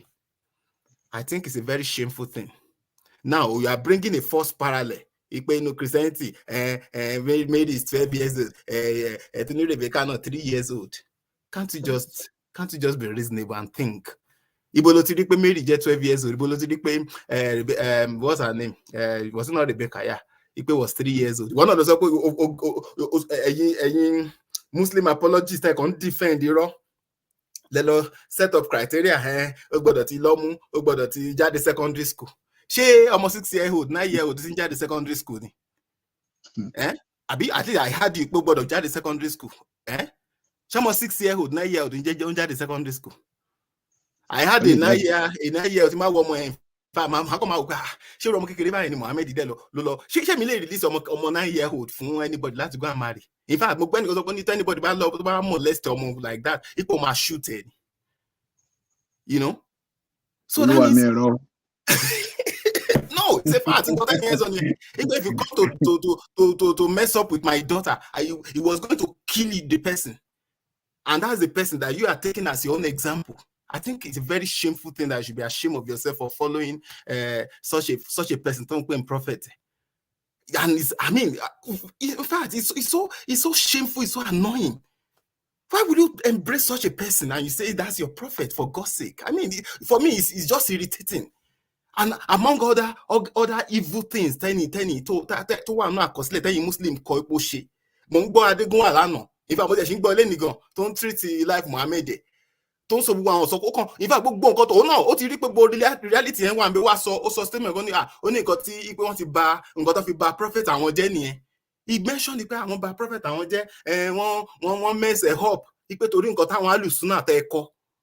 Himself, no more people they are senseless things that Muhammad did. So that's why he was rejecting it. He rejected it. No more only ọmọ ọdún mẹ́fà. Fúnra ẹ̀ ló sọ. In fact, ẹni tí ó bá ti kẹ́ lọ gbọ́ nǹkan tó sọ, gbà tó wáyé wá da gbogbo ẹ̀ nípa òun gbà, ó gba àwọn other story tó kà nínú ìwé ìtàn Islam, ó gbà yẹn gbọ́n pa Muhammad. Ó wá gbà pé ó ní wá bẹ̀rẹ̀ sí ní sọ àtọmọ́tọmọ. Ó lọ bá wọn lọ sójú ogun nígbà tó pé 15 after ojú ogun yẹn ló wá sílé ànábì ló wá àsìyàwó. He believe all those rubbish but kò believe pé ọdún mẹ́fà ni ọmọdé Aisha sọ pọ́n fẹ́ tó dẹ̀ tá Muhammad bá tó gorí ẹ̀ lọ́dún mẹ́sàn-án. Why are you people deceiving yourself? Na kí ló tẹ̀ ń tanra yín jẹ? Gbogbo ẹ̀yin náà lẹ kọ nǹkan tẹ́ kọ sílẹ̀ fún kó ṣe pé anybody ló bá yín kọ́, àwọn scholars yín náà kọ́. Àwọn tó mọ̀ nípa life Muhammad, ẹ̀yin tẹ́ wá dé ní 21st century, ẹ bẹ̀rẹ̀ sí ní sọ ìsọkúsọ ẹ̀ ń tanra yín jẹ ní ó ṣe kò ṣe. This is your reality. You can't run away from it. You just have to think, what is all this? You should be for me. If I wasn't even a Christian, if I read all of those things, I will reject Muhammad. Nobody can even tell me about that. Whether reject him and be truthful to yourself. Ó tún wà nínú Quran chapter 65 verse 4. Àbí is it kò sínú Quran that you can divorce a child tí ó ti menstruate. Ó wà ńbẹ̀. And the tẹ́bá lọ wo tafsir bí Katia, ó sọ àwọn ọmọ tí wọ́n ti menstruate pé they are not matured. So if you can divorce a child that is not tí ó ti menstruate, to validate divorce, that means you have married them. And there are examples all over. Go to Pakistan. All over the social media, Twitter, from their family. What if 54, 52 years, over 50 years old people? It's there on social media. Go and look at it in Pakistan, Islamic countries. On Twitter. It's all every day. Muhammad cause is a terrible thing. In fact, honestly, Ismaila, I'm just telling you from the deep part of my heart. Why are you following this man? Honestly, I'm just addressing you. Anytime the man encounter with you, this is what I tell you. Why are you? What is it? You are too intelligent to embrace all this immoral, filthy, things that your prophet and to embrace as a prophet has done. Honestly, I'm just telling you from the bottom of my heart. Why are you following Muhammad? You know that this guy ought to commit so much atrocities, and you are having a hard life, a hard time defending him. Why can't you just run away from this man? Why can't you just be truthful to yourself? And you are defending him. How can you defend this? It's indefensible. It's just go think deep. What are you doing? If it is money will finish. If you die in that condition, it will be terrible for you, honestly. I'm just telling you from the bottom of my heart. What is it? What is your gain? What are they going to give you so that they will not kill you? Is it not better for you to die than to be living a lie? Is it not better to die? Of course, it's in Islam. If you leave Islam, they kill you, right? It's not better to die. What is one living for than you living and embracing lies and defending lies all your life? We are talking about Jisia, don't follow the platform. Quran chapter 9 verse 29. Jews and the Christians, tí ó bá ti gba Muhammad gbọ́, tí ó ti gba Allah gbọ́, tí ó ń ṣe Muslim, that's what that place said you should kill. It was a wípé torí pọ́n pa àwọn mystery ni. Ibo ni mystery wà nínú verse yẹn.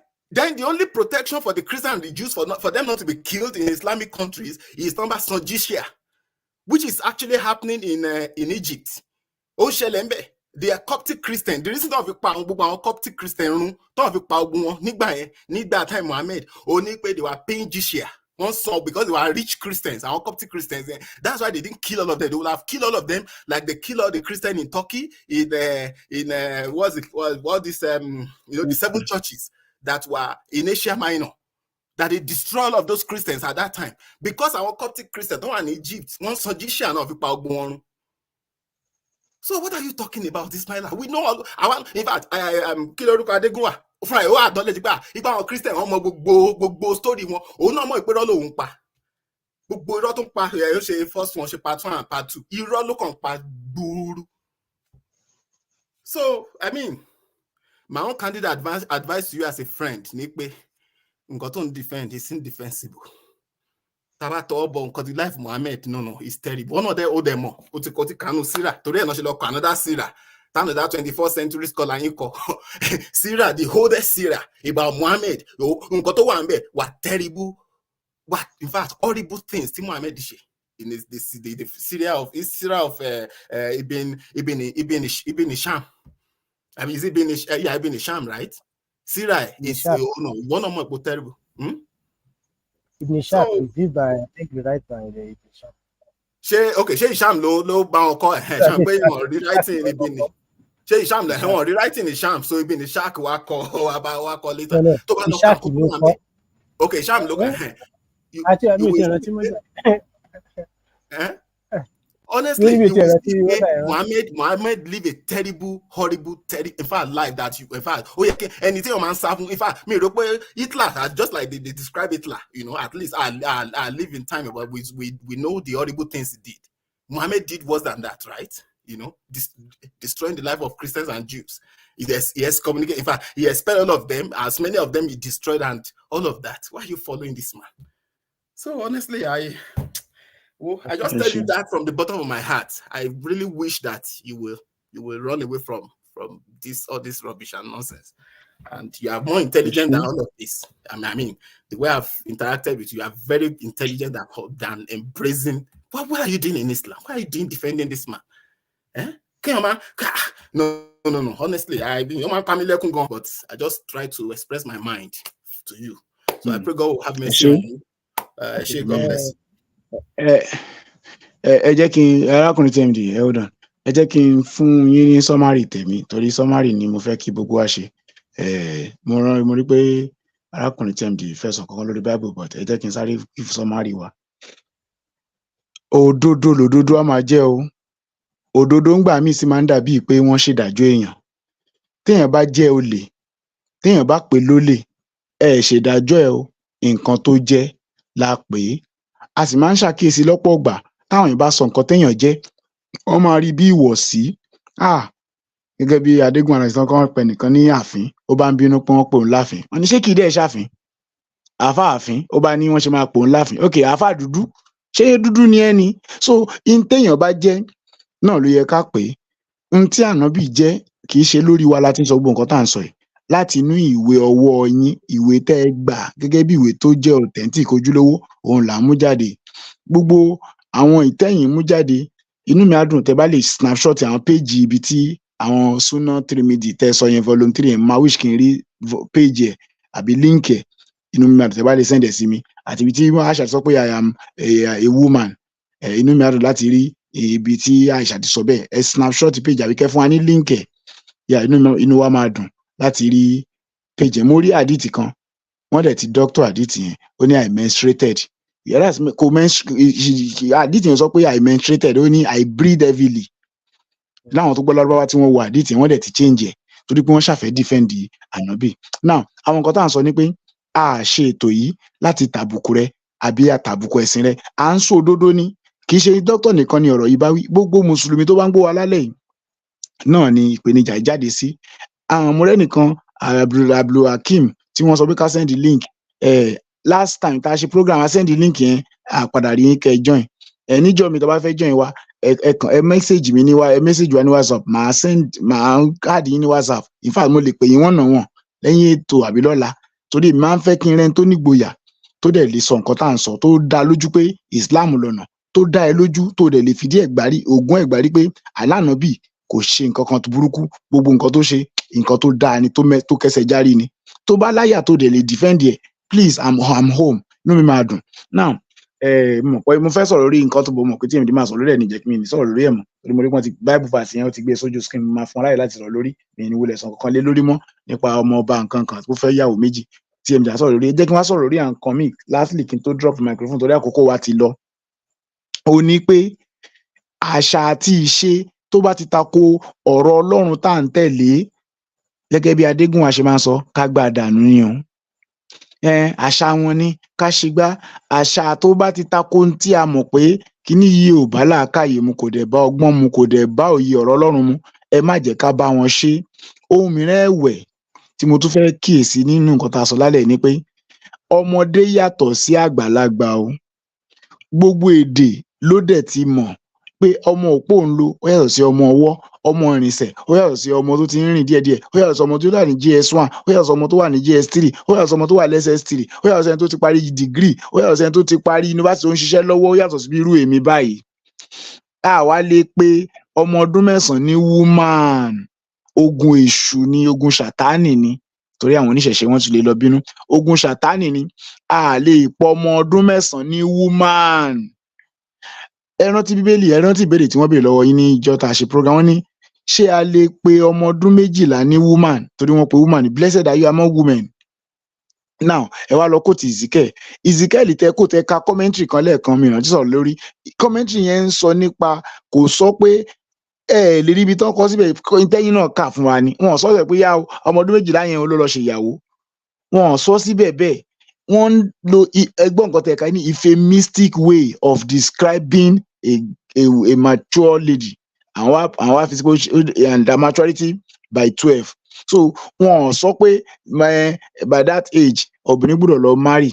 In fact ẹnìkan béèrè ní comment section wọ́n pé ọmọ ọdún mẹ́fà àtọmọ ọdún méjìlá ṣé gímó jìnnà sórí gan ni káàtì ẹ̀ lọ́mọ ọdún méjìlá ni bí wọ́n ṣe sọ. Àwọn tó wá ń sọ pé ọmọ ọdún méjìlá bí times 2 ọmọ ọdún mẹ́fà yẹn ni, but ibi táwa ń lọ kọ́ nìyẹn. N tá à ń sọ náà ni pé kò dùn gbọ́ létí, ó ń rùn létí, ó yẹ̀yẹ́ ẹnikẹ́ni, kò ṣeé mú yangàn, kò ẹni tá a pọ̀n sẹ́yìn tẹ́sẹ̀ rẹ̀ ń wọ́lẹ̀ l'Ànábì.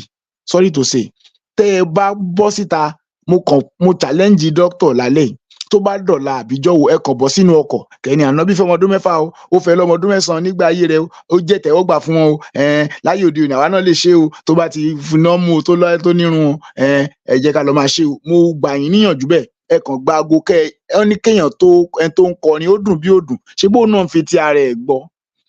Ó yẹ kójú gbà yín tì, ó yẹ kára yín kó ṣíọ̀ pé kẹ wá defend nǹkan yìí kẹ ẹ dẹ̀ lè jáde láti wá sọ, kò yẹ kẹ ẹ lè jáde, ó yẹ kẹ ẹ máa wo kẹẹkan, ó yẹ kẹ ẹ play wa ni pé máa wáyé ẹ rí pé àwọn tó kù ń sá ni wọn lè wá, ìgbẹ̀yìn lẹ wá tẹ́rí sí, ó yẹ kẹ ẹ lọ́gbọ́n àgbà láti lẹ́ẹ̀ ṣe bò ń gbàtẹ́ tí wá ṣe ìmọ̀ràn tán fún ilé ẹ̀kan mo fẹ́ kẹ ẹ tẹ̀lé.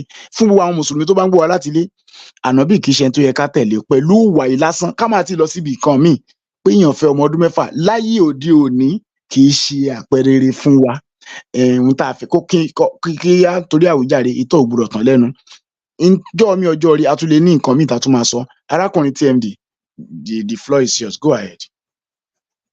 Okay, ẹ ṣe verse tí brother Israel quote lẹ́ẹ̀kan ni 2 Chronicles chapter 24 verse 1-3. And text yẹn ò sọ wípé wọ́n fẹ́ ìyàwó méjì fún ní ọmọ ọdún méje. Text yẹn kàn give summary, ó give summary lifestyle.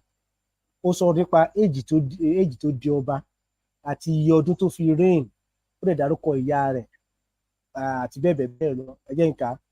Joash was 7 years old when he became king, and he reigned in Jerusalem for 40 years. His mother's name was Zibiah. She was from Bathsheba. Joash did what was right in the eyes of the Lord all the years of Jehoiada the priest. All the years of Jehoiada the priest. Jehoiada chose 2 wives for him, and he had sons and daughters. It's just summary of the lifestyle of Joash. He's not saying that and timeline tí ó wà láàárín is just not kì í ṣe ọdún méje náà ni wọ́n gbé ìyàwó lé lọ́wọ́. And I think I've engaged you nígbà tí in the time we máa ń ṣe WhatsApp chat. The distance between that time, we can actually ọmọ ẹ̀gán reign at the age of 25. He moved 25 from 40. That means he gave birth to that son at the age of 22 years old. So between, let's say, okay, he married those women at the age of, let's say, 18, 17, and so on. And based on the evidence, we feel like at the ancient time, they have time they marry each other, and they always age bracket. I don't think this verse say that Joshua married at the age of 7 or so bẹ́ẹ̀ rárá at all. So lákòótán, ìwé tí mo sọ lẹ́ẹ̀kan yẹn, òun lélẹ̀ lójú fọ́nrán, Jewish marriage in antiquity, ó wọ́n gan, ó wọ́n is $137 for hardcover. If you want a soft copy of it, it's $102. That's $103. And if you want the hard copy, it is $47.96. Ní ma fi ship wá sí Nigeria. So ó wọ́n gan, ó wọ́n kò ṣe nǹkan tí ẹ lè dédé kú fi rà. So, but if you want to buy, you can go ahead and buy and read. It's a very good book. It gave us a lot of perspective about how marriage are done in the ancient time of the Jewish. Even they quote and other outside Jewish also.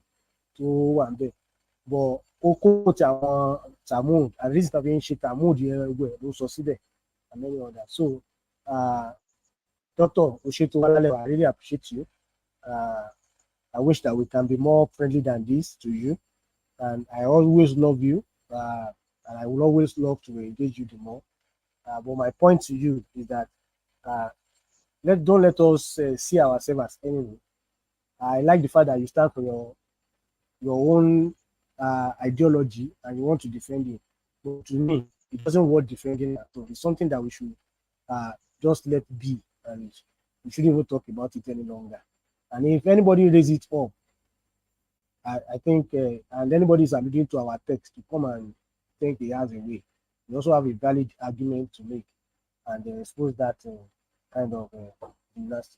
May the Lord bless you, keep you, and make his light shine upon you always. In Jesus' name. Thank you.